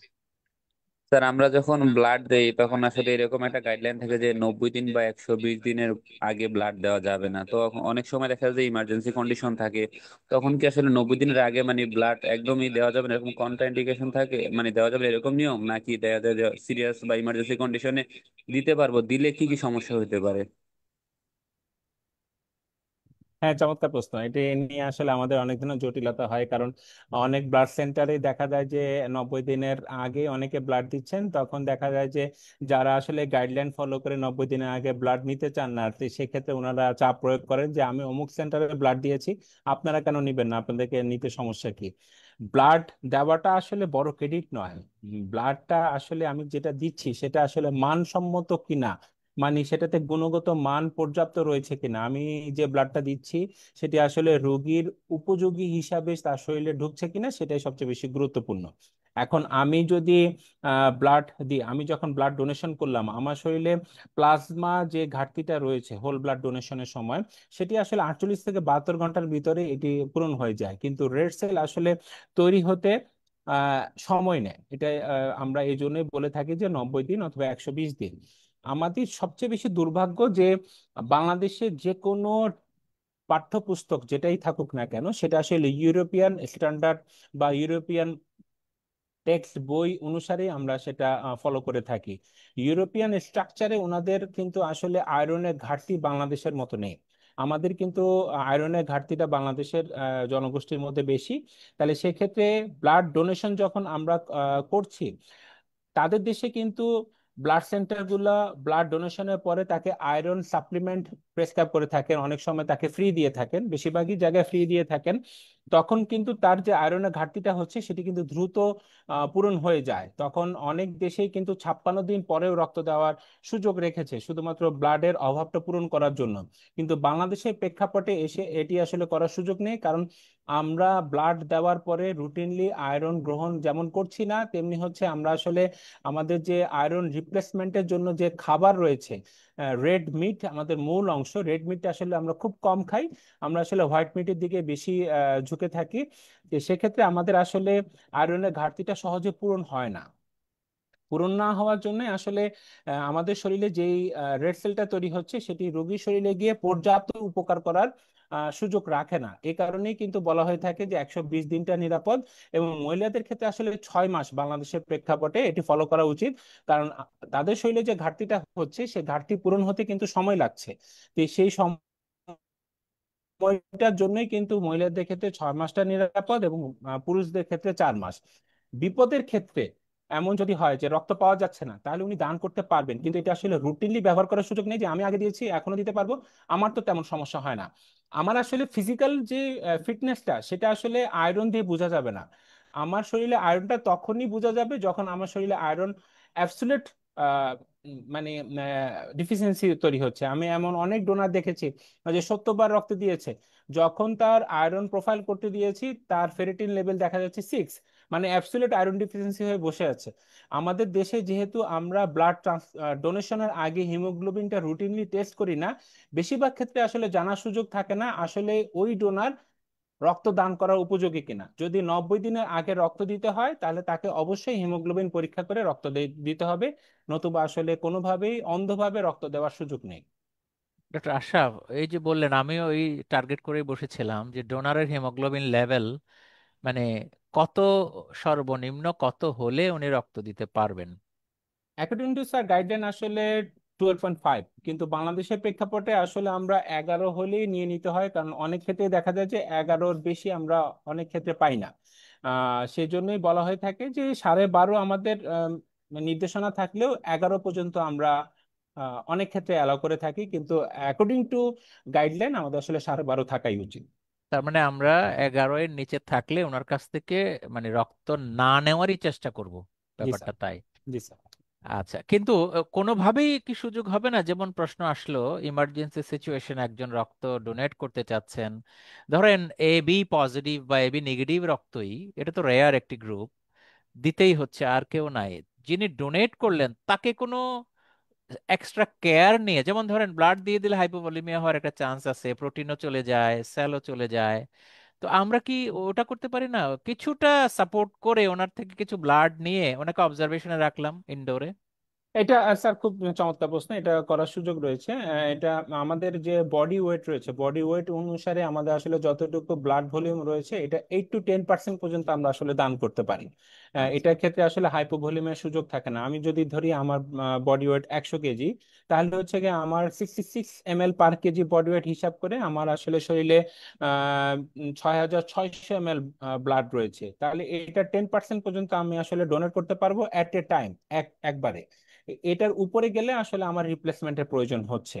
তো এই যে 600 ml ব্লাড আমি ডোনেট করছি, সেটার জন্য আসলে আমার হাইপোভলিমি হওয়ার সুযোগ নেই, বডি এটা আসলে 48 ঘন্টার ভিতরে রিকভারি করে ফেলবে।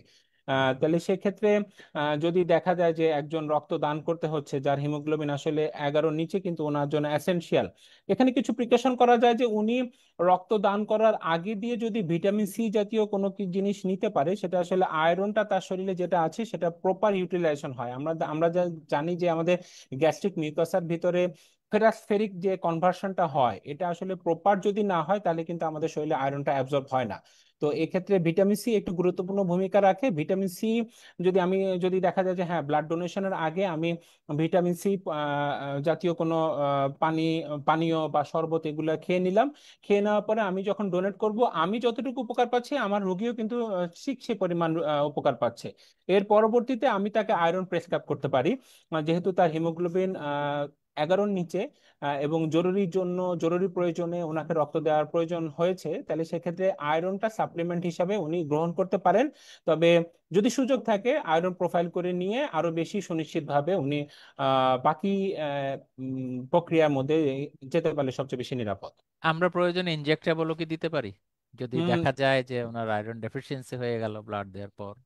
স্যার, ইনজেক্টেবল আসলে বেশিরভাগ ক্ষেত্রে প্রয়োজন হয় না। প্রয়োজন ইনজেক্টেবল হয় না। হচ্ছে যখন হচ্ছে আমাদের মানে টোটাল আয়রন বাইন্ডিং ক্যাপাসিটি হিসাব করে, স্যাচুরেশন আপনি আরো ভালো জানেন স্যার, ওগুলো হিসাব করে যদি দেখা যায় যে হ্যাঁ আমাদের আসলে 20%-এর নিচে নেমে গিয়েছে, তখন আসলে আমরা ডোনারের ফিজিক্যাল কন্ডিশন, তার বাকি ফিটনেস গুলো দেখে আমরা ইনজেকশনের কথা চিন্তা করতে পারি। তবে বেশিরভাগ ক্ষেত্রে হচ্ছে তার মুখে খাওয়ার ওরাল ওষুধ কারেকশনে দিয়েই। যথেষ্ট হ্যাঁ, হয়ে যায়। Oral correction. এখন আয়রন জাতীয় ওষুধগুলো যদি আমি, বেশিরভাগ ক্ষেত্রে আমরা একটু ভুল ভাবে খেয়ে থাকি, এটা আসলে ভর পেটে খাওয়াটা সবচেয়ে বেশি নিরাপদ, যাতে আয়রনটা অ্যাবজর্ব হওয়ার সুযোগ পায়। আমরা দেখা গেলো যে সকালবেলা নাস্তার পরে খেয়েছি, সেটা কিন্তু আসলে ভরপেট না। ভরপেট যখন খাবো তখনই আসলে আয়রন গ্রহণ করতে পারলে সবচেয়ে নিরাপদ উপায়ে আসলে আয়রন ইউটিলাইজেশনের সুযোগ থাকে। জি, জি। সামির আর কোনো প্রশ্ন না থাকলে সামি হ্যান্ড ডাউন করি, তারপরে মকিবুল ইসলামের কাছে যাচ্ছি। মকিবুল ইসলাম। আসসালামু আলাইকুম স্যার। আচ্ছা। স্যার আমি ফিফথ ইয়ার স্টুডেন্ট। স্যার আমার একটা কোশ্চেন হইলো যে স্যার আমার নিজেরই হাইপার ইউরেসিমিয়া থাকার জন্য ব্লাড দিতে গেছিলাম, কিন্তু ওনারা নিল না। মানে আমি ড্রাগস খাইতেছিলাম ওই ফেবুক্সিস্টে, কেন নিল না, এটা হলো একটা কোশ্চেন। আর একটা হলো যে একটা একটা করি, মেসিভ ব্লাড ট্রান্স। জি একটা প্রশ্ন তারপরে আরেকটা প্রশ্ন, হ্যাঁ প্লিজ ডক্টর জি। আশরাফ। না স্যার, চমৎকার প্রশ্ন। জিনিসটা হলো যে উনি ওনার ইউরিক অ্যাসিড লেভেল কন্ট্রোলিং এর জন্য ওনাকে ওষুধ খাওয়া লাগছে। আমরা জানি যে যে কোনো ক্রনিক ডিজিজের ক্ষেত্রে উনি আমরা ডোনারকে ডেফারেল করে থাকি। ক্রনিক ডিজিজ যদি থাকে, তাহলে সেক্ষেত্রে উনি রক্ত দান না করাটাই নিরাপদ, কারণ হচ্ছে উনি ফিজিক্যালি তখনো ফিট না। তাহলে সেক্ষেত্রে ওনার রক্ত দান না করাটাই উপযুক্ত। এবং যে ট্রান্সফিউশন সেন্টার দিয়েছে, ওনাকে আসলে প্রপার ব্যাখ্যা দিয়ে দিতে পারলে ওনার জন্য ভালো হতো, কারণ ডোনাররা হচ্ছে কি আমাদের দেশের সম্পদ। তাহলে আমাদের যখন রক্তের প্রয়োজন হয়, আমি কিন্তু বিদেশ থেকে রক্ত নিয়ে আসতে পারবো না। তাহলে ডোনাররা যারা রক্তদানে আগ্রহী, তাকে যদি প্রপার কাউন্সিলিং করা যায়, সেটা সবচেয়ে বেশি নিরাপদ। উনি দিতে না পারলে উনি আরেকজনকে উদ্বুদ্ধ করবেন সেক্ষেত্রে। যেহেতু উনি ক্রনিক স্টেজে রয়েছেন, এই জন্য হচ্ছে কি ওনার থেকে রক্তটা নেওয়া হয়নি, এবং আমার কাছে মনে হয় এটা যুক্তিযুক্ত। আমি একটু অ্যাড করব ইন্টেনশনালি এখানে, অন্যভাবে অ্যাজ এ ক্লিনিশিয়ান বলছি আর কি। স্যার। জি স্যার। সেটি হলো আহ, আমার যে প্রশ্নকর্তা প্রশ্ন করলেন, তাকে যে ফ্যাবক্সস্টেট দেওয়া হলো, আমার ক্লিনিক্যাল এক্সপিরিয়েন্স আমি দেখেছি ফ্যাবক্সস্টেট অনেক সময় ইন্ডিকেটেড না হয়েও দেওয়া হচ্ছে। মানে তার কোনো গাউটি কোনো প্রেজেন্টেশন নাই, শুধু হাইপার ইউরিসেমিয়া আছে, এটা হয়তোবা মানে ইনফরমেশন গ্যাপের জন্য অনেক সময় ইউরিক অ্যাসিড বেশি দেখলেই ইউরিকোস ইউরিক ড্রাগ দেওয়ার একটা টেন্ডেন্সি। যদি ব্যাপারটা এমনই হয় তাহলে তো আসলে ক্লিনিক্যালি সে অসুস্থ না, ইউরিক অ্যাসিড লেভেল না হয় একটু বেশি আছে। এখন কি ফেবক্সস্টেডের কারণেই তার ব্লাডটা নেওয়া হলো না? ব্যাপারটা কি এমন ঘটলো? আপনার কি মনে হয়? স্যার ওই যখনই ড্রাগ হিস্ট্রি দিয়েছে তখনই সম্ভবত এটা বাদ দেওয়া হয়েছে। আসলে আমাদের যে ইউএস এফডিএ যে ওষুধের তালিকা দিয়ে রেখেছে যেগুলো আসলে রক্ত দান করা যাবে না, আচ্ছা সেই আচ্ছা। তালিকার মধ্যে আসলে এই ফেভিকোজেটটা নেই। এটা শুধুমাত্র হচ্ছে আপনি যেটা বললেন স্যার, এটা খুবই কমন আমাদের যখনই একেবারে সহজ বাংলায় বললে ফেক টার্ম হিসাবে যে বুড়ো আঙ্গুলে ব্যথা করছে সকালবেলা ঘুম থেকে উঠে, আমি তখনই হচ্ছে গিয়ে ফেভিকোজেট দিয়ে দিচ্ছি দিয়ে দিয়েছে। প্রোফাইলেকটিক হিসাবে। সেটি আসলে যেহেতু একজন চিকিৎসকের প্রেসক্রিপশন রয়েছে সম্ভবত, এই কারণেই হচ্ছে ওই চিকিৎসকের সম্মান রক্ষার্থে হয়তোবা ওনাকে ডিনাই করা হয়েছে। কিন্তু আসলে প্রপার এভিডেন্স বেসিক যদি ট্রিটমেন্ট দেওয়া হয়ে থাকে, ফেভিক্সের যদি অ্যাবসোলিউট ইন্ডিকেশনের মধ্যে না থাকে, আসলে ওনার রক্তদান করতে বাধা নেই। কারণ আহ, শুধুমাত্র ব্যথা থাকলে যে রক্তদান করা যাবে না সেটা আসলে কোনো গাইডলাইনে নেই, এবং এটা আসলে কন্ট্রা ইন্ডিকেশন না। আমিও ওই ওষুধের জায়গায় বলতে চাচ্ছিলাম আসলে যে জি স্যার, জি স্যার। এক্স্যাক্টলি তো পেশেন্ট তো গাউটের পেশেন্ট না, ক্রনিক ইউরেট নেফ্রোপ্যাথি নাই, কিছু নাই। তো আমাদের যে স্টুডেন্ট, ও তো ইয়াং ম্যান, ওকে কেন দিয়েছে হয়তো ওই আলোচনা এখন করব না। তবে তাকে নিরাশ করা হলো একজন, তাই না? আপনি যেটা বললেন যে ডোনেট যারা করে তাদেরকে উৎসাহিত করে রাখা। তো যাই হোক, মকিবুলের উত্তর কি পাওয়া গিয়েছে মোটামুটি? জি স্যার, স্যার তবে আরেকটা কোশ্চেন ছিল। আরেকটা কোশ্চেনের আগে এটাতে একটু আমি শেষ করতে চাই, সেটি হলো তাহলে যিনি বললেন যে হ্যাঁ আপনার ব্লাড নেওয়া হবে না, উনি কোন প্রোফাইলের লোক? ডক্টর আশরাফ, আসলে এখানে একটু এক্সপার্টিস দরকার আছে, প্রয়োজনে আপনাদের মতো বা যারা সাবজেক্ট স্পেশালিটিতে আছেন তাদের কি মতামত নেওয়া দরকার নাই? স্যার এটা আসলে খুবই দুঃখজনক যে স্যার আসলে হাতের 5 আঙ্গুল যেমন সমান নয়, এটা আসলে আমাদের সবার মধ্যে আসলে জিনিসটা সমানভাবে কাজ করে না। তো এটা আসলে ওনাকে যে সেন্টার কোনো প্রকার ব্যাখ্যা ছাড়া ওনাকে ফেরত দিয়েছে সেটা আসলে খুব দুঃখজনক। জি জি। প্রপার নির্দেশনা আসলে ওভাবে আহ, দিয়ে দিতে পারলে যিনি ওই সেন্টারে ইনচার্জ রয়েছেন উনি যদি আর একটু সচেতন হন, তাহলে হয়তো বা জিনিসগুলা মানে সমাধান করা খুব সহজ। এটা আসলে আমাদের নিজস্ব ব্যর্থতা হিসাবে আমি মেনে নিচ্ছি। আমি আসলে ওনার কাছে দুঃখ প্রকাশ করা ছাড়া কোনো সুযোগ নেই। ওনাকে সম্ভবত ক্রনিক ডিসঅর্ডার হিসাব করেই হয়তো ড্রাগ বা নেয় হিস্ট্রিটা নাই, নিয়ে হ্যাঁ এটা এটা এটা না নিয়েছে, হ্যাঁ। নিয়েছে। এই আর আচ্ছা কি স্যার। মকিবুল, তোমার কাছে আমরা পরে আসি, আরো অনেক হ্যান্ড রেজ করেছে তো মকিবুলের হাতটা রেজ করাই থাকুক, কারণ সবাই একটু একটু প্রশ্ন করা। ইমরান নাজির, ইমরান নাজির এবার। আসসালামু আলাইকুম স্যার। আসসালাম। আমি ইমরান নাজির, ফাইনাল ইয়ার। হুম। তো স্যার আমার কোশ্চেন হচ্ছে যে স্যার আমরা যে ইয়ং পপুলেশন আছি তাদের ভিতরে হচ্ছে স্যার ফ্রিকুয়েন্ট ব্লাড ডোনেশন করার একটা যে টেন্ডেন্সি থাকে, অনেকের ভিতরে টেন্ডেন্সি থাকে যে ব্লাড দেওয়ার, আর এটা নিয়ে অনেকে ফিল করে। এখন হচ্ছে স্যার কোশ্চেন হচ্ছে যে এই ফ্রিকুয়েন্ট ব্লাড ডোনেশনের কারণে যে ইয়ং পপুলেশন আছে তাদের কি শারীরিক সমস্যা বা কমপ্লিকেশন হতে পারে পরবর্তীতে? হ্যাঁ, ধন্যবাদ। এটা আমি ব্যক্তিগতভাবে দেখেছি যে ইয়াং পপুলেশনের মধ্যে আসলে ব্লাড দেওয়ার সময় আমরা যখন ব্লাড দিতাম তখন আসলে ছবি তোলার বিষয়টা ছিল না। এখন আসলে ছবি তোলার বিষয় থাকে। তো আমরা আসলে যেহেতু সবাই একটু ফেসবুক কেন্দ্রিক, আমরা আসলে একটু দেখানোর জন্য হইলে অনেক সময় ব্লাড দিয়ে থাকি। অনেক ক্ষেত্রে আবার এটাও বাইরে অনেকের রক্তদান করাটা নেশা হয়ে থাকে। আসলে কোনো নেশাই আসলে ভালো নয়। তো রক্ত দেওয়ার বিষয়টা আসলে যখন প্রয়োজন তখনই দিতে হবে। এটার বাইরে আসলে দেওয়া উচিত নয়। এই কারণে, কারণ আমি যেটা কিছুক্ষণ আগে বলেছিলাম যে আমি এমনও মানুষ দেখেছি 70 বার রক্ত দিয়েছে কিন্তু তার অ্যাবসলিউট আয়রন ডেফিসিয়েন্সি হয়ে বসে আছে। যেহেতু আমরা ডায়েটরি ইনটেকটা সঠিকভাবে নিতে পারি না বা নিই না, তাহলে সেক্ষেত্রে ওনার যে লসটা হচ্ছে সে লসটা যদি রিকভার না হয়, সেটা আসলে ওনার ইয়াং এজের কারণেই কিন্তু উনি তখন টের পাচ্ছেন না। কিন্তু জাস্ট আফটার 40 ইয়ার্স ওনার যখন ব্যক্তিগত বয়স 40 বছর হবে তারপরেই কিন্তু ওনার সব সিস্টেম কলাপস করা শুরু করবে। তখন ওনার বোন ম্যারো যদি একবার ড্রাই হয়ে যায়, তাহলে সেক্ষেত্রে কিন্তু ওনাকে একটা বড় মাপের চিকিৎসার দিকে যাওয়ার প্রয়োজন হয়। তাহলে যে কোনো ভ্যালুয়েবল জিনিস যেহেতু আহ বুঝে শুনে ব্যবহার করতে হয়, আহ যেটা বলে যে সোনার ডিম পাড়া রাজহাঁস, সেটাকে আসলে প্যাট কেটে বের করে ফেলা উচিত নয়। সেটি আসলে ধীরে ধীরে ব্যবহার করাটাই উত্তম, যাতে হচ্ছে তার সর্বোত্তম ব্যবহার করার সুযোগ থাকে এবং এটা আসলে অফুরন্ত ভাবেই সেটা যোগান দেওয়ার সুযোগ থাকে। এটা আসলে নেশা হিসাবে কোনোভাবেই আমরা আশা করতে পারি না ইয়াং জেনারেশনের থেকে। ডক্টর আশরাফ, তবে কি আমরা একটু করতে পারি যারা ডোনেট করছেন তাদেরকে একটু টেক কেয়ার করা? যেমন যিনি ডোনেট করলেন উনি একটি মহান কাজ করে চলে এসেছেন, এরকম একটা অনুভূতি ওনার মধ্যে হচ্ছে। আমরাও উইশ করছি, ওনার জন্য বাহবাও দিচ্ছি। আমরা স্টুডেন্ট থাকতে তো খুব এনথুসিয়াস্টিক ছিলাম, আমারও মনে আছে, হয়তো আপনিও তাই করেছেন স্টুডেন্ট লাইফে। তো আমার প্রশ্ন হলো যে যারা ডোনেট করছেন তাদের একটু আয়রন কাভারেজে রাখা, একটু কাউন্সেলিং এ রাখা, তার নিউট্রিশনটা ইমপ্রুভ করা, এভাবে তো বোধহয় মেনটেন করা যায়। তার ডোনেশনটাও উনি চালু রাখলেন। জি স্যার, জি স্যার, এটা তো অবশ্যই। এটা আমি যেটা বুঝাতে চেয়েছি যে আসলে ওই যে অনেকেই আমরা দেখি যে 3 মাসের আগে রক্ত দিতে চাচ্ছেন যে আমার কোনো সমস্যা হবে না। আবার এমন হয়ে থাকে যে প্লেটলেট এফারেসিস উনি ডোনেট করছেন। তা এখন প্লেটলেট এফারেসিস আসলে ডোনেট করার 2 দিনের মাথায় উনি আবার হোল ব্লাড দিচ্ছেন। যেহেতু উনি জানেন যে প্লেটলেট দেওয়ার পরে এটা কাভার হয়ে যাচ্ছে, উনি এই 2 দিন পরে বা কিছুদিন পরে উনি হোল ব্লাড দিচ্ছেন। হোল ব্লাড দেওয়ার পরে উনি আবার প্লেটলেট দান করার জন্য উনি যখন কল পাচ্ছেন তখন উনি আবার দিচ্ছেন। মানে উনি আসলে 50-এর তালিকাটা পূরণ করার জন্য একটা দ্রুত গতির চেষ্টা করছেন। তো সেই চেষ্টাটা আসলে বিপজ্জনক, কারণ আহ, বিপজ্জনক, হ্যাঁ।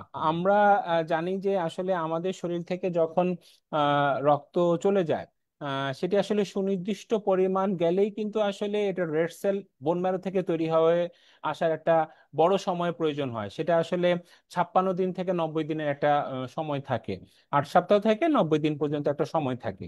তো হিসাবে দেখা যায় যে আসলে যখন আমাদের বডি ওয়েট হিসাব করে less than 1% আমার বডি থেকে লস হচ্ছে, তখন কিন্তু আসলে আমি পরের দিনই আবার রক্ত দিতে পারবো। আমি যদি 20 ml ব্লাড দিই, আমি কিন্তু পরের দিনে আবার রক্ত দিতে পারবো, সেটার জন্য আমার কোনো সমস্যা হবে না। কিন্তু যদি দেখা যায় যে এটা more than 2% আমার শরীর থেকে বের হয়ে যাচ্ছে, মানে আমার বডি ওয়েট হিসাব করে যতটুকু ব্লাড ভলিউম রয়েছে, সেটার ক্ষেত্রে কিন্তু আমাকে 3 মাস অপেক্ষা করতে হয়।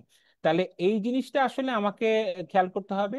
সাথে হচ্ছে তিনি যদি নিয়ম মাফিক রক্ত দেন, আমাদের প্রতিটা সেন্টারই আসলে উচিত ওনাকে নিয়মিত রক্তদান করা উৎসাহিত করার বিষয়। তাকে কি ধরনের খাবার খাওয়া উচিত, তাকে কিভাবে চলা উচিত এবং প্রয়োজনে কি ধরনের আয়রন সাপ্লিমেন্ট গ্রহণ করা উচিত, সেটা বিষয়ে সুনির্দিষ্টভাবে তাকে সহযোগিতা করা। কারণ তিনি আসলে দেশের সম্পদ, তাকে যদি আমরা প্রপার ইউজ করতে পারি, তাহলে আর অনেকগুলা জীবন, বছরে কমপক্ষে 3 জনকে আমরা বাঁচানোর সুযোগ পাবো। ধন্যবাদ ডক্টর আশরাফ। আমাদের টার্গেটেড টাইম কিন্তু প্রায় হয়তো শেষ হয়ে আসছে, কিন্তু আমাদের প্রশ্নের হয়তো শেষও হবে না। আপনি যদি স্ক্রিনে দেখেন, বা আমি দেখছি অনেকগুলো হাত রেজড হয়ে আছে, এবং আপনি বুঝতে পারছেন যে আমাদের আগ্রহের শেষ নাই জানার জন্য। তবুও আমরা চেষ্টা করব সংক্ষেপে সবারই কিছু কিছু প্রশ্নের উত্তর দিতে, না হয় আরো কিছুক্ষণ আমরা থাকলাম। আমরা পরের প্রশ্নকর্তার কাছে যাই। নাইম, প্লিজ। আসসালামু আলাইকুম, আমি doctor Naim, intern doctor, Dinajpur medical college hospital. Welcome, জি। আমার একটা প্রশ্ন ছিল। আমার প্রশ্নটা হচ্ছে, সেভারাল ব্লাড প্রোডাক্টস গুলা such as whole fresh blood, PCB, platelets, যখন হচ্ছে ব্লাড ব্যাংক থেকে বা ট্রান্সফিউশন থেকে নিয়ে আসে আমাদের ওয়ার্ডে, তখন হচ্ছে আমরা অর্ডার দেই, নার্সরা দেয়, অনেক সময় একটা টাইম গ্যাপ হয়ে যায়, বা ওরা ট্রান্সফিউশন সেট নিয়ে আসে না, আবার কিনতে যায়, একটা গ্যাপ হয়ে যায়। তো এই ক্ষেত্রে বিভিন্ন ব্লাড প্রোডাক্ট গুলোর ক্ষেত্রে মানে আইডিয়াল টাইমটা বা ট্রান্সমিশন রেটটা কেমন হওয়া উচিত কোনটার ক্ষেত্রে? ধন্যবাদ। নাইম হচ্ছে দিনাজপুর মেডিকেল, তার মানে হচ্ছে সে আমার উত্তরসূরি। আমি দিনাজপুর মেডিকেল 12 ব্যাচ। এখন কথা হচ্ছে যে আমরা কেন সময়টা দেখতে চাই। সময়টা এই জন্যই, আমি যদি স্ক্রিন শেয়ারে সবাই দেখতে পাচ্ছে কিনা, আমি যখন ফ্রিজ থেকে ব্লাডটা বের করছি, blood transfusion centre blood bank থেকে, তখন কিন্তু প্রথম 2 ঘন্টা পর্যন্ত এটি একটি স্টেডি টাইম ফলো করে। মানে ব্যাকটেরিয়া আসলে আহ, যে প্রলিফারেশনটা হচ্ছে, সেই প্রলিফারেশনটা কিন্তু একটা লেভেল পর্যন্ত সঠিক থাকে। এরপরে কিন্তু 2 ঘন্টা পার হওয়ার পথে কিন্তু একটু দ্রুত গতিতে বাড়তে থাকে। এই দ্রুত গতিতে বাড়তে থাকার কারণে কিন্তু আমরা বলে থাকি যে রক্ত দেওয়া শুরু করতে হবে 30 মিনিটের ভিতরে এবং রক্ত দেওয়া শেষ করতে হবে 4 ঘন্টার ভিতরে। এখানে দেখা যাচ্ছে যে আমার যদি স্ক্রিনে শেয়ার করা যে অংশটা রয়েছে সেখানে কিন্তু দেখা যাচ্ছে যে ব্যাকটেরিয়াল যে গ্রোথটা আছে সেটা কিন্তু যখন 5-এর বেশি হয় তখন কিন্তু এটি আসলে আমাদের জন্য একটা টক্সিক ডোজ হয়ে যায়। এর টক্সিক ডোজের কারণেই কিন্তু আমরা আর ট্রান্সফিউশন কন্টিনিউ করার সুযোগ থাকে না। মানে ফ্রিজ থেকে ব্লাড ব্যাগ বের হয়েছে 4 ঘন্টার ভিতরে শেষ করতে হবে। এটা হোল ব্লাড এবং রেড সেলের ক্ষেত্রে খুব বেশি এসেনশিয়াল। এরপরে রয়েছে যে আপনি যেটা বললেন যে fresh frozen plasma. Fresh frozen প্লাজমার ক্ষেত্রে হচ্ছে পেশেন্টের যদি কোনো ধরনের জটিলতা না হয় তাহলে সেক্ষেত্রে এটি 1 ঘন্টার মধ্যে শেষ করে ফেলাটা নিরাপদ। এটি আমরা জানি যে ফ্রেশ ফ্রোজেন প্লাজমা আসলে 10 ml পার কেজি বডি ওয়েট হিসাব করে দিতে হবে। এখন যদি আমার ওজন 100 কেজি হয়ে থাকে তাহলে 10 ml হিসাব করে আমার আসলে 1 লিটার পর্যন্ত আমার মানে 1000 ml আমার ট্রান্সফিউশনের প্রয়োজন। এই 1000 ml ব্লাড কিন্তু আমাকে একসাথে ব্লাড ব্যাংক থেকে দিয়ে দেওয়া হয়েছে। ধরে নিলাম যে এটা 4 ব্যাগ, ধরে নিলাম এটা 5 ব্যাগ। এই 5 ব্যাগ কিন্তু একই সাথে এটাকে গলিয়ে মানে থয়িং করে ওয়ার্ডে পাঠিয়ে দেওয়া হয়েছে আমাকে দিয়ে দেওয়ার জন্য। এটা আমাকে 1 ঘন্টার ভিতরে শেষ করতে হবে ট্রান্সফিউশন যদি রিয়াকশন না হয়। প্লেটলেটের ক্ষেত্রে একই রকম, এটা আসলে 30 মিনিট থেকে 60 মিনিটের ভিতরে শেষ করে ফেলাটা নিরাপদ। আমার মূল কনসার্ন হচ্ছে আমি কোনোভাবেই 4 ঘন্টা ক্রস করব না। 4 ঘন্টা বেশি ক্রস করলে আমাকে এটা অবশ্যই ডিসকার্ড করে দেওয়ার জন্য ব্লাড ব্যাংকে ফেরত দিতে হবে। নয়তো এটি আসলে একটা ব্যাকটেরিয়াল বোম হিসাবে কাজ করবে, যেটা ভবিষ্যতে আমাদের ক্ষতি করার সমূহ সম্ভাবনা রয়েছে। আমি যদি আজকে যারা শ্রোতা সবাইকে একটি প্রশ্ন করি, যারা ওয়ার্ডে কাজ করেছি, যেমন অনেক ইন্টার্ন ডক্টর আজকে আছেন বা আরো সিনিয়র কেউ আছেন, আমাদের অভিজ্ঞতা কি বলে? আমরা সারা রাত ব্লাড ব্যাগ ঝুলে থাকতে দেখেছি। আমার সময় আমি দেখেছি। ডক্টর আশরাফ, আপনি হয়তো দেখেছেন আপনার স্টুডেন্ট লাইফে, এখন আমাদেরকে হয়তো পরামর্শ দিচ্ছেন চমৎকার করে। বাকিরা কি বলে আমি জানি না, আমার মনে হয় এরকমই অভিজ্ঞতাই হয়েছে সবার। ব্লাড ব্যাগ পড়ে আছে, কখন দিবেন? আরো 4 ঘন্টা পরে। উটিতে নিয়ে গিয়েছে, অপারেশন টাইম ডিলেড হয়ে গিয়েছে 4 ঘন্টা, সার্জন আসেননি। এরকমই তো বাস্তবতা, তাই না ডক্টর আশরাফ? জি স্যার, জি স্যার, এটা আমি যতই বলি না কেন স্যার, এটা এখনো একই রকম। এটা এখনো এমনও একই হয়েছে রকম। যে ওয়ার্ডে ব্লাড গিয়েছে, 5 ঘন্টা পরে বলেছে যে আজকে দিবে না, এটা কালকে দিবে, এটা ফ্রিজে ঢুকে রাখার জন্য। তো এটা আসলে তর্ক করে খুব একটা ফায়দা হয় না, বোঝানোর চেষ্টা করি। এখন আল্লাহ তাআলা যাকে উনি ওই ক্ষেত্রে হেদায়েত দান করবেন, আমরা বুঝাতে সক্ষম জি হবো জি আর কি জি জি স্যার। জি। অনেকে আপনার প্রেজেন্টেশনটা আসলে পেতে আগ্রহী আর কি। যদি সুযোগ হয় পরে আমাদের মতো করে আপনি যদি একটু দেন, স্যার, আমরা জি শেয়ার স্যার। করে দিতে পারবো। তবে এই স্লাইডটা চমৎকার, যারা ইমিডিয়েট আমার মনে চাচ্ছি একটু স্ন্যাপশটও নিতে পারে, আমাদের কোনো আপত্তি নাই। স্ক্রিন থেকে আমার মনে হয় নিয়েও নিতে পারে, কি বলেন ডক্টর আশরাফ? স্যার, স্যার, জি স্যার, এটা আমি আমাদের আপনার রেস্ট্রিকশন গ্রুপে নেই। আমি পিডিএফ হিসেবে দিয়ে দিব স্যার প্রয়োজনে। আচ্ছা, জি জি বাকিটা স্যার ইনশাআল্লাহ। করা যাবে স্যার আচ্ছা, ইনশাআল্লাহ। ডক্টর নাইমের পরে আমরা একটু রাফসান মোহাইমিনের কাছে যাচ্ছি। হ্যাঁ ডক্টর নাইম, থ্যাংক ইউ। যদি আরো প্রশ্ন থাকে হ্যান্ড রেজ করে রাখতে পারেন, দরকার হলে আমরা ফেরত আসবো। রাফসান মোহাইমিন। সালাম আলাইকুম স্যার, আমি Mohammad Mohaminul Islam, intern doctor Mymensingh medical college. Mymensingh জি, ওয়েলকাম।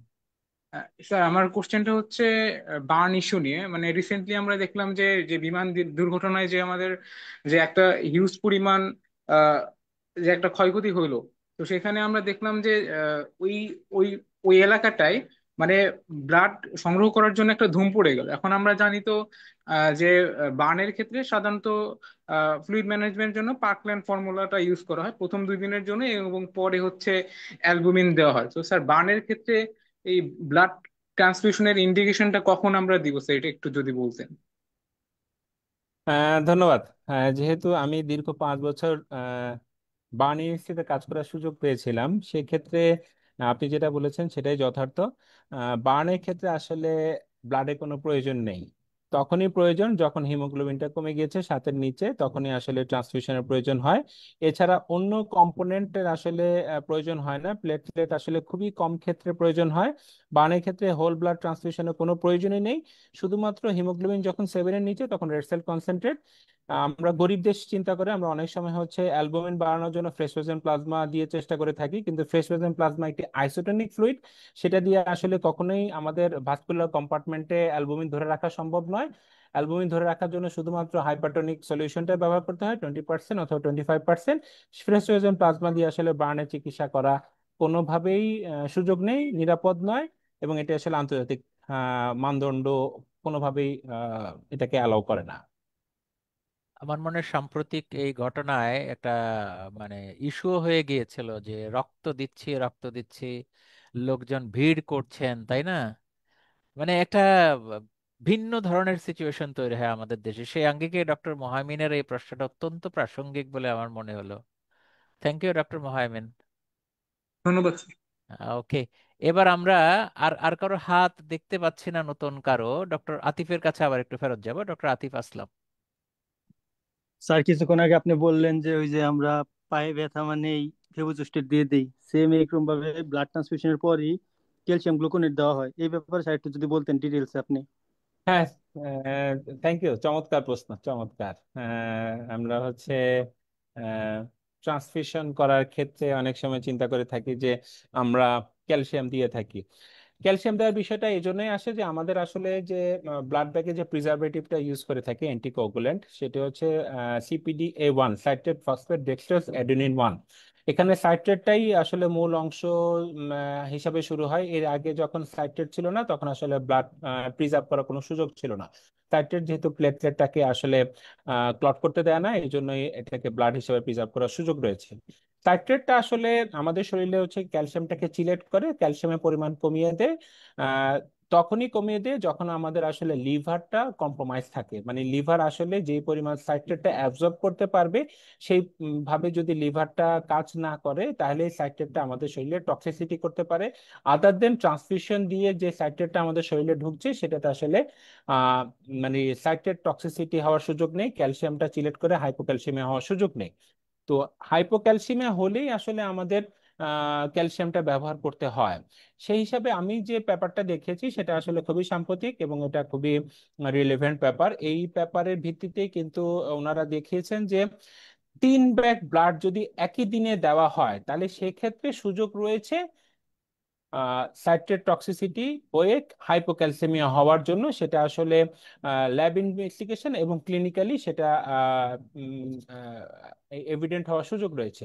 তাহলে 3 ব্যাগ রক্ত যদি একই দিনে দেওয়া হয় তাহলে হচ্ছে কি আমরা 1 অ্যাম্পুল মানে 10 ml 10% ক্যালসিয়াম গ্লুকোনেট ইনজেকশন দিতে পারি। এছাড়া আসলে 3 ব্যাগ রক্ত 3 দিনে দিলাম, 1 মাসে দিলাম, সেটা আসলে সুযোগ নেই। কিন্তু আমাদের ওই যে তিনটা মাথায় রয়ে গেছে, এই জন্য আমরা 3 ব্যাগ রক্ত 1 সপ্তাহ ধরে দিলেও আমরা ক্যালসিয়াম ইনজেকশন দিই। ক্যালসিয়াম ইনজেকশন দেওয়ার কোনো প্রয়োজন নেই। আমাদের শরীরে আসলে যে পরিমাণ আয়নাস ক্যালসিয়াম রয়েছে সেটা আসলে অতিরিক্ত দেওয়াটা কোনোভাবে উচিত নয়। আমাদের একই দিনে ক্যালসিয়াম সরি যদি 3 ব্যাগ রক্ত দেওয়া হয় তখনই আসলে ক্যালসিয়াম দেওয়ার প্রয়োজন রয়েছে, এছাড়া কোনোভাবে প্রয়োজন নেই। 3 ব্যাগ বলতে সেটি কম্পোনেন্ট হোক কিংবা হোল ব্লাডই হোক, যেভাবে হোক না কেন, তাই কি? জি স্যার, জি স্যার, 3 ব্যাগ। কারণ হচ্ছে যখনই আমরা ব্লাড ব্যাগে ব্লাডটা কালেক্ট করি হোল ব্লাড, সেটা এরপরে ডাবল ব্যাগ ট্রিপল ব্যাগ করে আমরা যখন কম্পোনেন্ট করি, এটা প্রাইমারি ব্যাগ মানে প্রথম ব্যাগেই হচ্ছে গিয়ে ওই পরিমাণ অ্যান্টিকোগুলেন্ট থাকে, বাকি জি। ব্যাগগুলোতে কোনো প্রকার অ্যান্টিকোগুলেন্ট থাকে না। আচ্ছা, এবার নৌশিন তাসনিম, একটু মাইকটা ওপেন করি। জি, আসসালামু আলাইকুম স্যার। আহ, আমি নতুন Tasim Shahina, 5th year final. আমার কোশ্চেন হলো কোন যে মেডিকেল কলেজ, কোন medical college? Dhaka central international international medical medical college. College, জি প্লিজ। জি, রেসিপিয়েন্টের যে স্টেরয়েড ইউজটা এটা কতটা যুক্তিসহ, আর এটা যে মাস্কিং ইফেক্ট হয় যে ফিভার ইনফ্লামেশনকে সাপ্রেস করে, এটা পেশেন্টকে কি ডেঞ্জারাস সিচুয়েশনে ফেলাতে পারে কিনা? হ্যাঁ, এটা আসলে আমাদের দেশের প্রেক্ষাপটে খুবই কমন জিনিস। আমরা ট্রান্সমিশন দিলেই কিছু অ্যালার্জিক রিয়াকশনের ভয় থাকে। সেক্ষেত্রে আমরা চিন্তা করে থাকি যে আমরা অগ্রিম তাকে স্টেরয়েড দিয়ে দিব, সেটা হাইড্রোকর্টিসন হতে পারে, তারপরে ডেক্সামেথাসোনও হতে পারে। তো এইসব ক্ষেত্রে আসলে তার যে পিটুইটারি এক্সিস যেটা আমরা আছে সেটা কিন্তু ডিসরাপ্ট করে দিচ্ছি, 1 নম্বর। 2 নম্বর কথা হচ্ছে আমার লক্ষণ প্রকাশের আগেই যখন আমি ওষুধ দিব তখন লক্ষণ প্রকাশ ঠিকই হবে না, কিন্তু রোগটা চলমান থাকবে। আমার মাথা ব্যথা হওয়ার কারণ হিসাবে যে জিনিসটা রয়েছে সেটা বন্ধ করার জন্য যদি আমি প্যারাসিটামল খাই আমার মাথা ব্যথা হবে না, কিন্তু ডিজিজটা তো অনগোয়িং থাকবে। তার মানে আমার শরীরে ব্লাডের যে রিয়াকশন হচ্ছে সেটা আমি জোর করে থামিয়ে দিচ্ছি, কিন্তু সেই অনগোয়িং প্রসেসটা চলমান থাকবে, সেটা আসলে বন্ধ হবে না। লক্ষণটাকে আসলে কোনোভাবে চিকিৎসার মূল অংশ হিসাবে দেখা উচিত নয়, রোগটাকে চিকিৎসা দেওয়া উচিত। আমার দেখা গেল যে আহ, কোনো কারণে মিসম্যাচ ট্রান্সফিউশন হচ্ছে, আসলে ব্লাড গ্রুপ ও পজিটিভ নয়, এটা আসলে এবি, তখন হচ্ছে কি আমার শরীর কিন্তু এটা ডিফেন্স মেকানিজম হিসেবে শো করবে। তার আগে দিয়ে যেহেতু আমি স্টেরয়েড দিয়ে দিয়েছি তাহলে কিন্তু সেটা আসলে শো করবে না। তো যেহেতু শো করবে না তার কিন্তু বডিতে ইমিউনোলজিক্যাল রিয়াকশন গুলো চলমান থাকবে। তো এগুলো আসলে বড় জটিলতা। এজন্যই হচ্ছে যখন আমাদের শরীরে স্পেসিফিক ভাবে যদি অ্যালার্জিক রিয়াকশন হয় তাহলে কিন্তু আসলে অ্যান্টি অ্যালার্জিক যে ওষুধগুলো রয়েছে সেগুলো ব্যবহার করা উচিত। তখনই আমাদের স্টেরয়েড ইউজ করতে হবে যখন আসলে অ্যান্টি ইনফ্লামেটরি ইফেক্ট গুলো আমাদের প্রিডোমিনেন্ট হচ্ছে, যখন আমার কোনো কারণে ভাস্কুলার লিকেজ বেড়ে বেশি হচ্ছে, আমার রেসপিরেটরি ডিস্ট্রেস হচ্ছে, সেসব ক্ষেত্রে আমরা আসলে স্টেরয়েড ইউজ করতে পারি। আদার দেন লক্ষণ প্রকাশের পূর্বে রুটিনলি ব্যবহার করার কোনো সুযোগ নেই। একটু কারেকশন করছি doctor Ashraf, it would be definitely slip of tongue. Anti inflammatory activities না, মানে ইনফ্ল্যামেটরি অ্যাক্টিভিটিস যদি বেশি হয় তখনই আমরা স্টেরয়েড দিব। ব্যাপারটা বোধহয় এরকমই না? জি স্যার, জি স্যার, জি হ্যাঁ, স্যার, একটু সরি মনে স্যার। হয় স্লিপ অফ টাং হয়েছে। হ্যাঁ, এবার আমরা যাব নতুন প্রশ্নকর্তা। কে হবেন? সবাই আবার কেউ হাত তুলেছি, আবার লিয়াকে দেখলাম, লিয়া হাত তুলছিলেন। লিয়া বোধহয় স্যার নেটওয়ার্কের কমেন্টে সমস্যা। একজন আপু একটা কোশ্চেন করেছিল, যদি হ্যাঁ, লিয়া, অনুমতি দেন বলতাম। লিয়ার দেখেছি। লিয়া প্লিজ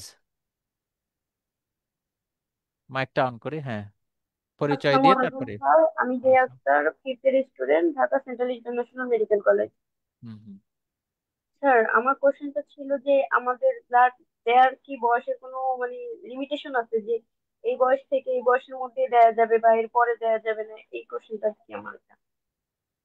ধন্যবাদ। এটা আসলে স্যার নিজে বলে দিয়েছিলেন যে 18 থেকে 65, সেটা আসলে বাংলাদেশের আইন যে রয়েছে আইনের মধ্যে, কারণ 18 বছর আসলে আপনি দেশের নাগরিক হিসাবে আহ, সম্মানিত হওয়ার সুযোগ পাচ্ছেন, আপনি আপনার নিজের মতামত দেওয়ার পূর্ণ স্বাধীনতা পাচ্ছেন। এর নিচে আসলে আপনি আপনার পিতামাতার অধীনে থেকেই যেহেতু সকল সিদ্ধান্ত প্রকাশ করতে হয়, এর নিচে আসলে আপনি রক্ত দেওয়ার অনুমতি পাবেন না বাংলাদেশের আইন অনুযায়ী।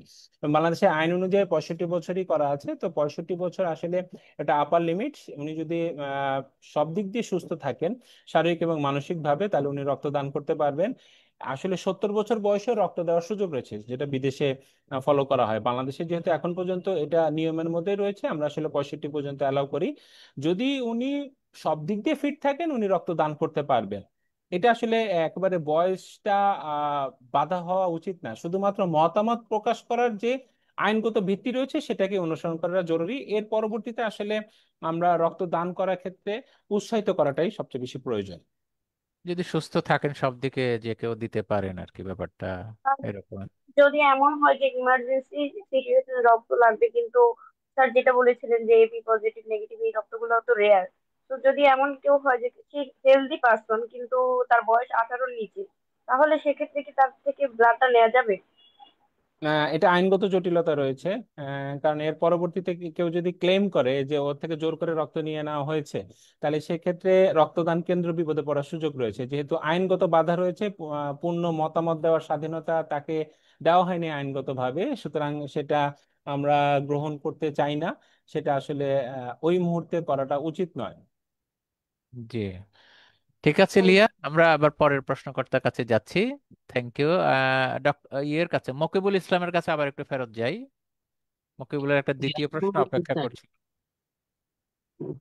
স্যার আমার দ্বিতীয় কোশ্চেনটা হলো যে ম্যাসিভ ব্লাড ট্রান্সফিউশন, যে এটা হ্যাঁ, কখন ম্যাসিভ ব্লাড ট্রান্সফিউশন বলবো, এটা কি বড়দের আর বাচ্চাদের জন্য কতটুক হবে, এমন বড় এটা কি হাইট ওয়েটের উপরে কোনো কিছু ডিপেন্ডেন্ট?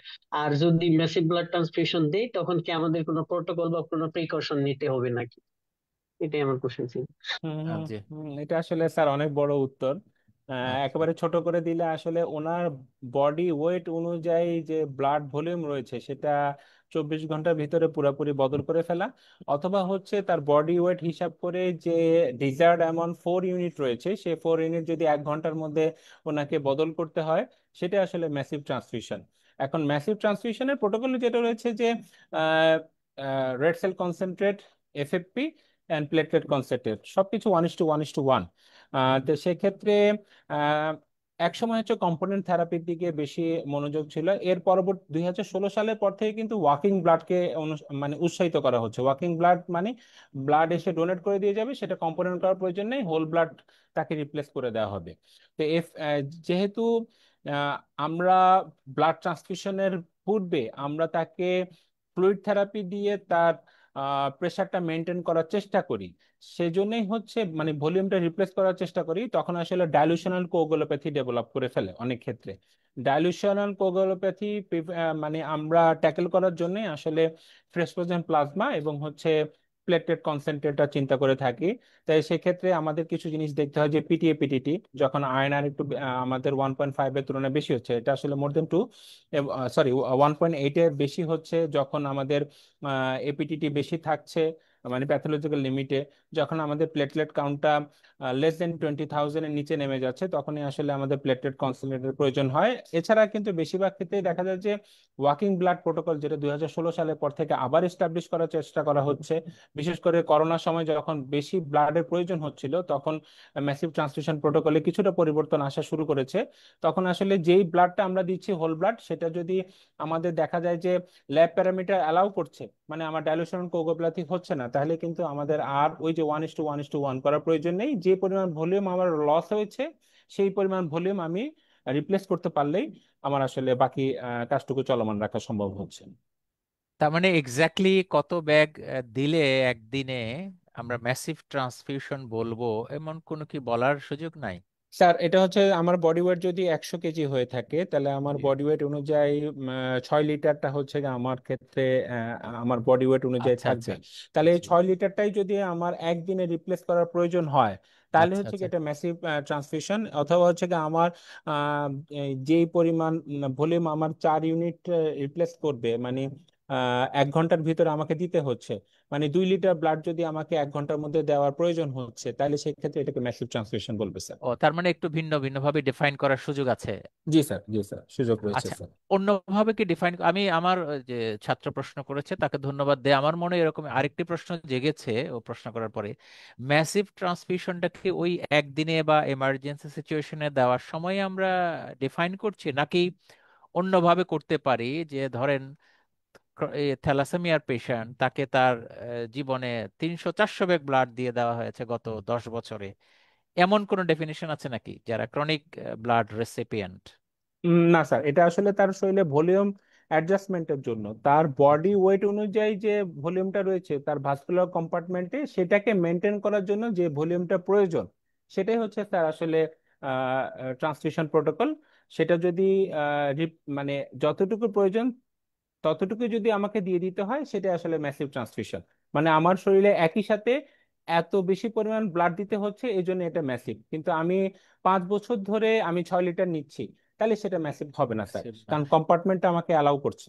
আচ্ছা, ম্যাসিভ বলে তাহলে ক্লিনিক্যাল সিচুয়েশন যেটা ঘটবে, যদি রোড ট্রাফিক অ্যাক্সিডেন্ট হয়, অ্যাকিউট ব্লিডিং হচ্ছে, ওই ক্ষেত্রেই তো দেওয়ার প্রসঙ্গটা বেশি আসে, তাই জি কি? স্যার, জি স্যার, এখন যখন এটা আসলে ট্রমাটিক ট্রমাটিক ছাড়া ট্রমা, হ্যাঁ। আবার অনেক সময় দেখা যায় যে অপারেশন করতে গেলে ইউটেরিয়ান হ্যাঁ হ্যাঁ, আর্টারি কোনো এমার্জেন্সি, হ্যাঁ, ঝামেলা হচ্ছে, ব্লিডিং তখন হয়ে আর কি গেলে, স্যার। ভাস্কুলার ইনজুরি হয়ে হয়তো ব্লিডিং হচ্ছে, জি ওই স্যার। সময় আমারও এরকম স্মৃতিতে আছে, আমার একজন রিলেটিভকে একের পর এক ব্লাড দেওয়া হচ্ছিল, তার ব্লিডিং বন্ধ হচ্ছিল না জিআই ট্র্যাক্ট থেকে।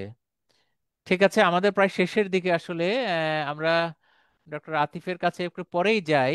ডক্টর রাফসান মোহাইমেন, না, ডক্টর নাইমের প্রশ্নটা আগে যাই। নাইম, আপনার পরের প্রশ্ন যদি করেন।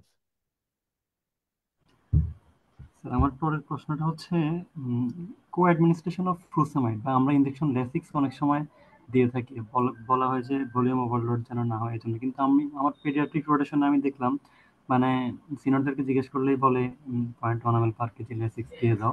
মানে এখন কি সবগুলা ব্লাড প্রোডাক্টসের ক্ষেত্রে আমরা লেসিক্স দিব, মানে যতটুকুই দিই না কেন, জি, স্পেশালি ডক্টর আশরাফ, নিওনাটাইন জি জি, চাইল্ডদের বোঝা ক্ষেত্রে? গেছে আমার মনে হয় প্রশ্নটা। Doctor Ashraf please. এটা আসলে ফোর্স ডায়োরেটিক্স যেটা আমরা ব্যবহার করি, সেটা আসলে প্রিলোড কমানোর জন্য।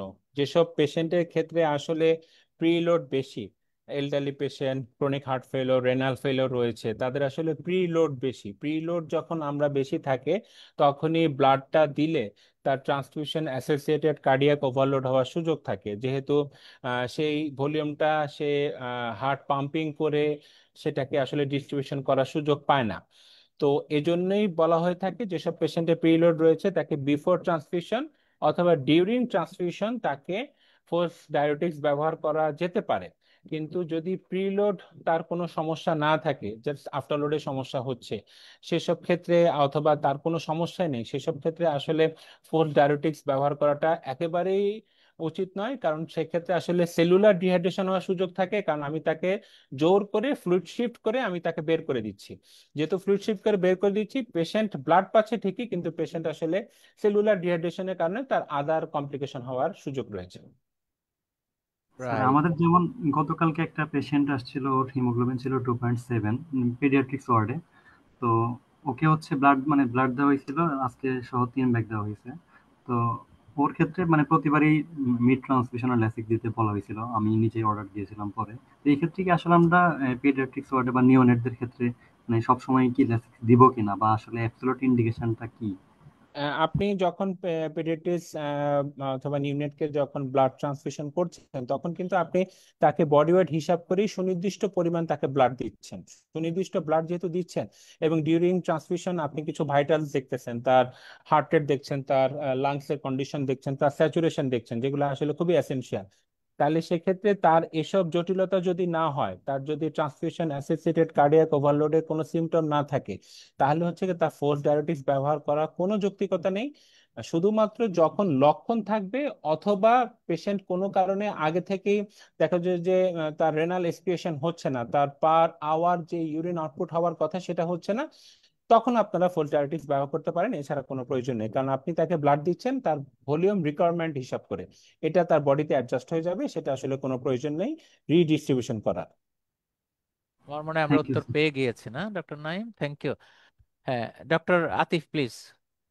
আতিফের অনেক প্রশ্ন থাকতেই পারে, তবে আমরা বোধহয় শেষের দিকে অনেকটা, আর কয়েক মিনিটের পরে ডক্টর আশরাফ, আপনার কষ্ট হচ্ছে কিনা জানি না। না স্যার, আমার কষ্ট হচ্ছে না। আমি এখানে কিছু প্রশ্ন দেখলাম স্যার। ডাক্তার শারমিন উনি প্রশ্ন করেছেন যে জ্বর আসলে কতক্ষণ পরে হচ্ছে আমরা এটা আবার দিতে পারবো ওইটা। আপনি এটার স্যার উত্তর দিতে চাইলে দেন, পরে তো স্যার এটা ডক্টর খুব আতিফ বেশি পরে করতে পারে। প্রয়োজনীয় স্যার, কারণ দেখা জি যায় জি যে জি। জ্বর যখন আসছে তখন হচ্ছে ট্রান্সমিশন সেটটা বন্ধ করে দিয়ে ওটা জি সহ ব্লাড ব্যাংকে পাঠিয়ে দেওয়া হয় যে রোগীর জ্বর আসছে, আজকে ব্লাড দেওয়া যাবে না। তো জিনিসটা হ্যাঁ। এরকম না। জিনিসটা হচ্ছে যখনই জ্বর আসছে, এখন জ্বর আসার বিষয়টা দেখতে হবে যে জ্বর যখন আসছে ওই দিন তার জ্বরটা কি নতুন কিনা, মানে আগে কখনো জ্বর আসেনি। আমি ট্রান্সমিশন দেওয়ার আগে দিয়ে কিন্তু দেখে নিতে হবে যদি তার জ্বর ওই দিন হঠাৎ করে হয়েছে। ওই দিন যদি হঠাৎ করে হয় তার মানে হঠাৎ করেই তার আসলে কোনো ব্যাকটেরিয়াল কোনো ইনফেকশনের সুযোগ রয়েছে, ওই দিন তাকে ব্লাড দেওয়া যাবে না। কিন্তু পেশেন্টের আগে থেকে জ্বর রয়েছে, ধরলাম একটা পেশেন্ট কেমোথেরাপি পাচ্ছে, তার কিন্তু জ্বর থাকতে পারে, তার জ্বর হচ্ছে 101, আমি ট্রান্সফিউশন দিলাম, তার ট্রান্সফিউশন চলাকালে তার জ্বর হলো 102, সেটা কিন্তু আসলে ট্রান্সমিশন বন্ধ করার জন্য প্রয়োজনীয় না। যখন মোর দেন 2 ডিগ্রি ফারেনহাইট হবে তখনই কিন্তু আমি তাকে ট্রান্সমিশনটা বন্ধ করব, তাকে জ্বর কমানোর জন্য ওষুধ দিব। জ্বর কমানো ওষুধ দেওয়ার পরে মূলত আমরা সাপোজিটরি ইউজ করি, র্যাপিড স্পঞ্জিং করি, সহ অনেক কিছুই করি। তো এগুলো যখন তার সাবসাইড করবে আধা ঘন্টা পরে আমি তাকে আবার ট্রান্সফিউশন দেওয়ার জন্য তার টেম্পারেচারটা মনিটর করে আবার তাকে ট্রান্সফিউশন শুরু করতে পারি। কিন্তু আমাকে অবশ্যই মাথায় রাখতে হবে, এভাবে যদি কয়েকটা এপিসোড হয় যে আমি প্রথমবার দিলাম ট্রান্সফিউশন, জ্বর আসলো, মানে আমার প্যাথোলজিক্যাল লিমিটের মধ্যে জ্বর 2 ডিগ্রি বেড়ে গেল, আমি বন্ধ করলাম, শুরু করলাম, আবার আসলো, আমি আবার চেষ্টা করলাম, কিন্তু এরপরে তৃতীয়বার আমি আর করব না। এবং 4 ঘন্টা যদি কোনোভাবে পার হয়ে যায় আমি আর ট্রান্সফিউশন কন্টিনিউ করব না। Thank you. আমরা সংক্ষেপে আগাচ্ছি। আহ, মোহাইমিনের যদি আরো কোনো প্রশ্ন থাকে।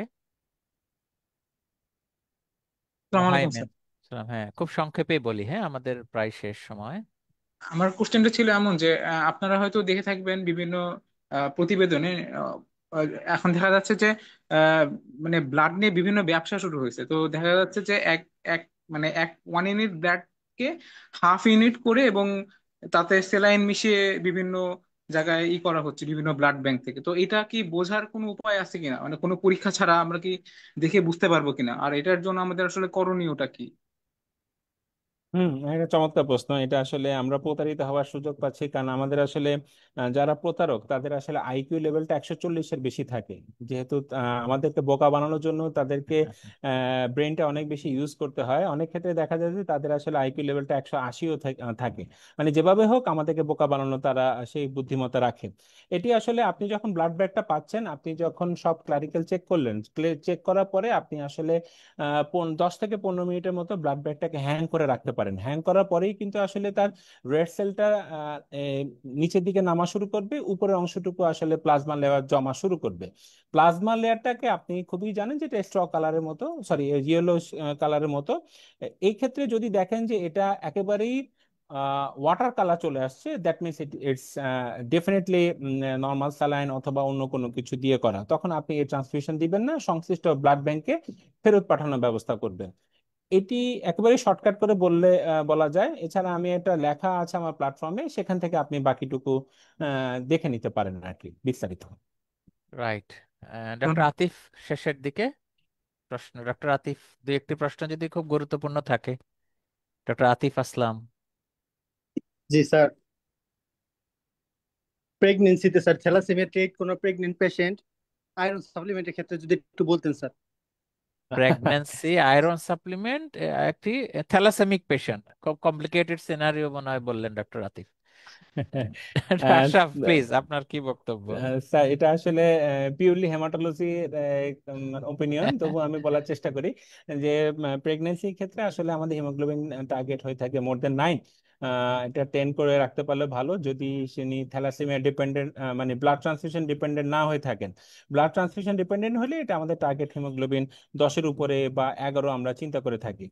আয়রনের ডোজটা আসলে জিনিসটা হলো যে তার বডি ওয়েট হিসাব করে আমরা দিয়ে থাকি। এটি আসলে নির্ভর করতেছে তার ওই মুহূর্তে আমাদের কোনো ওই তার ফেরিটিন লেভেল যেটি রয়েছে, ফেরিটিন লেভেল যদি সুনির্দিষ্ট মাত্রার নিচে থাকে তখনই আসলে আমাদের আয়রন সাপ্লিমেন্টের প্রয়োজন হয়। আমরা রুটিনলি ফলিক অ্যাসিড ব্যবহার করে থাকি।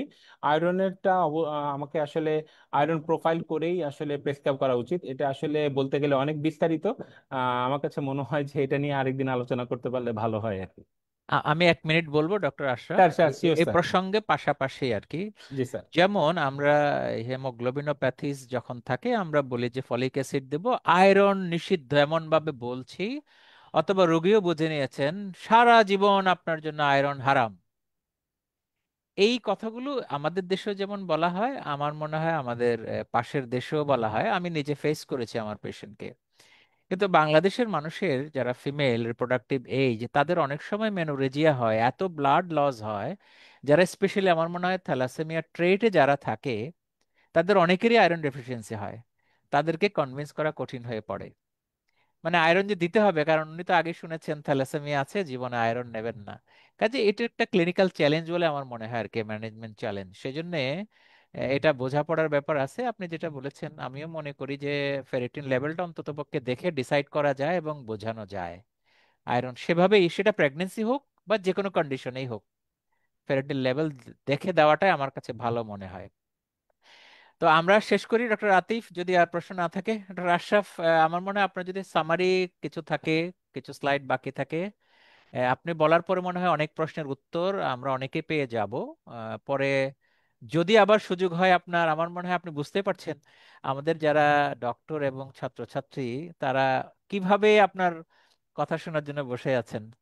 আমারও অনেক প্রশ্ন জমেছে, আমি হয়তো জানি না, শেষে আরেকটা যদি সুযোগ পাই করবো। আপনি আপনার স্যার স্লাইড গুলো একটু যদি র্যাপিড রান করেন।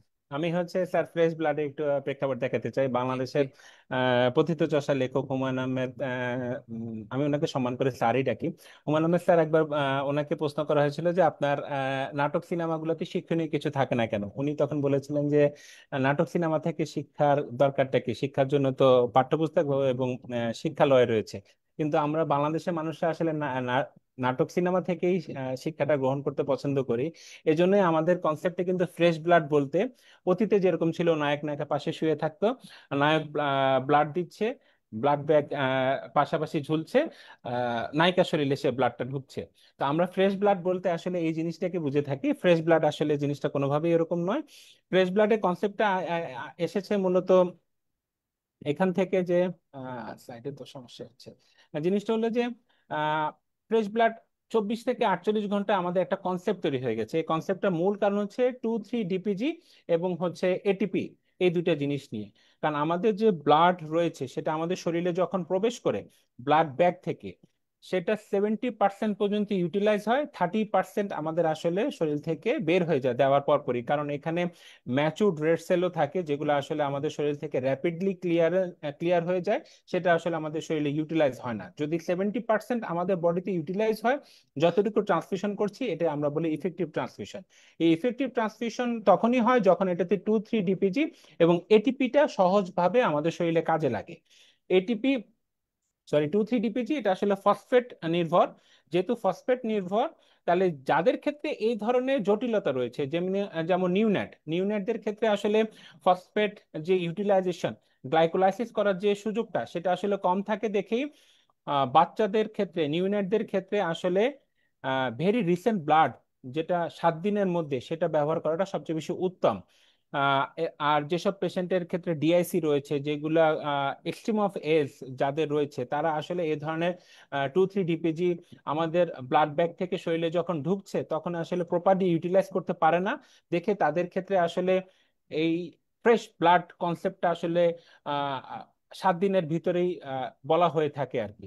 এটা যখন 7 দিন পার হয়ে যায়, এদের ক্ষেত্রে আসলে 7 দিনের মধ্যে ব্লাড গুলো ব্যবহার করা উত্তম। এদের ক্ষেত্রে 7 দিনে বেশি ব্লাড ব্যাগ গুলো ব্যবহার করা উচিত নয়।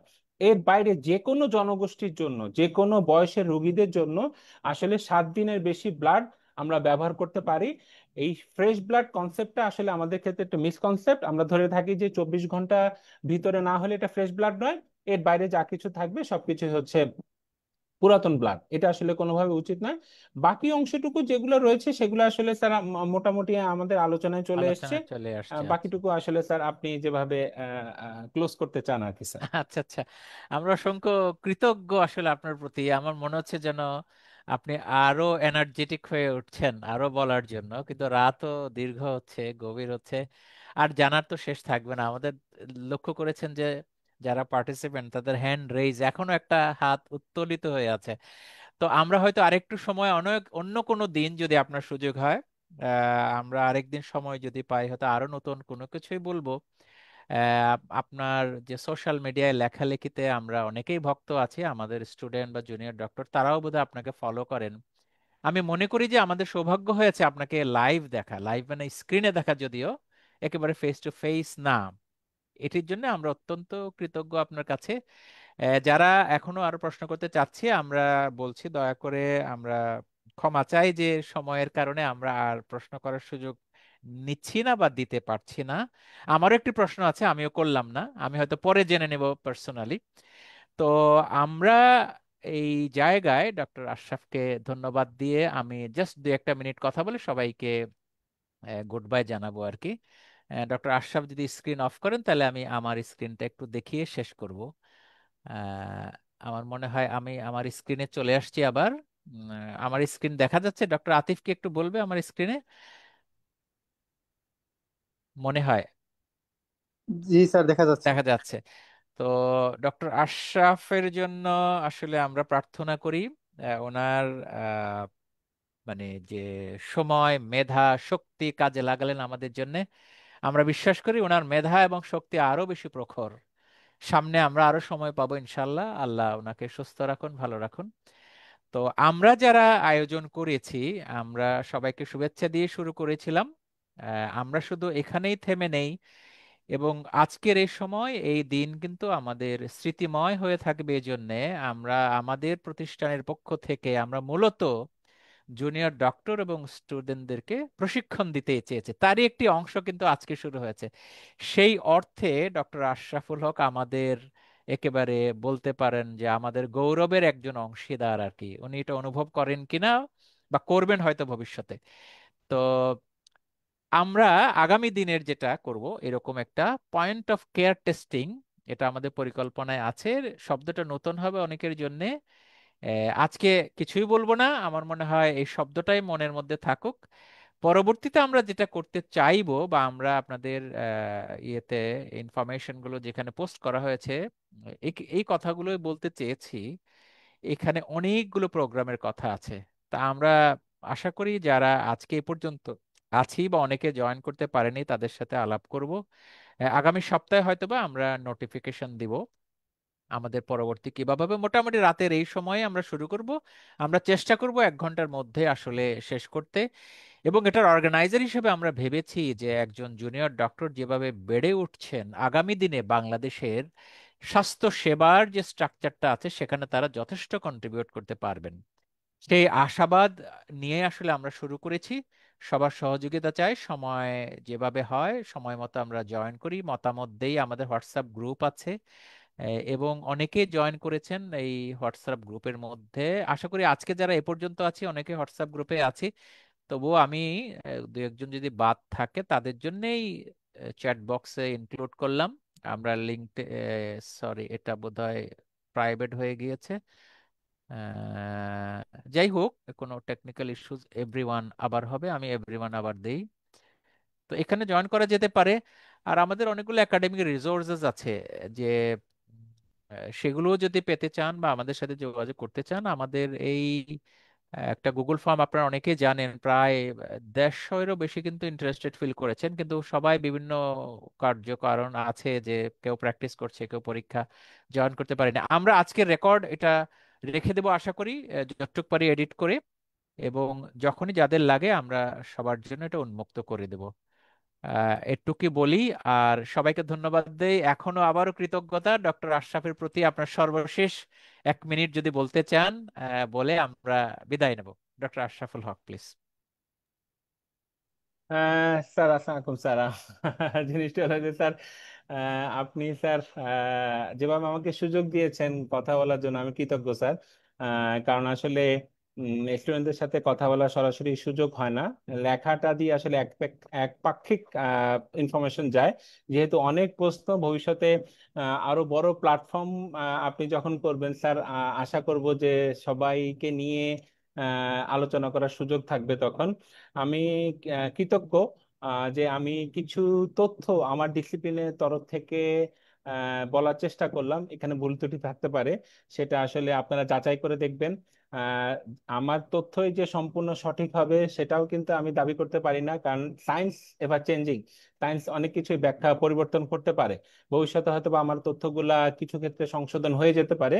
আপনারা যেভাবে আগ্রহ সহকারে কথাগুলা শোনার চেষ্টা করছেন, আমি আশা করব যে আপনাদের সেই আগ্রহটা কন্টিনিউ থাকবে, যাতে স্যার যে লক্ষ্য নিয়ে এই প্ল্যাটফর্মটা তৈরি করেছে সেটি আসলে সম্পূর্ণভাবে সফল হয়।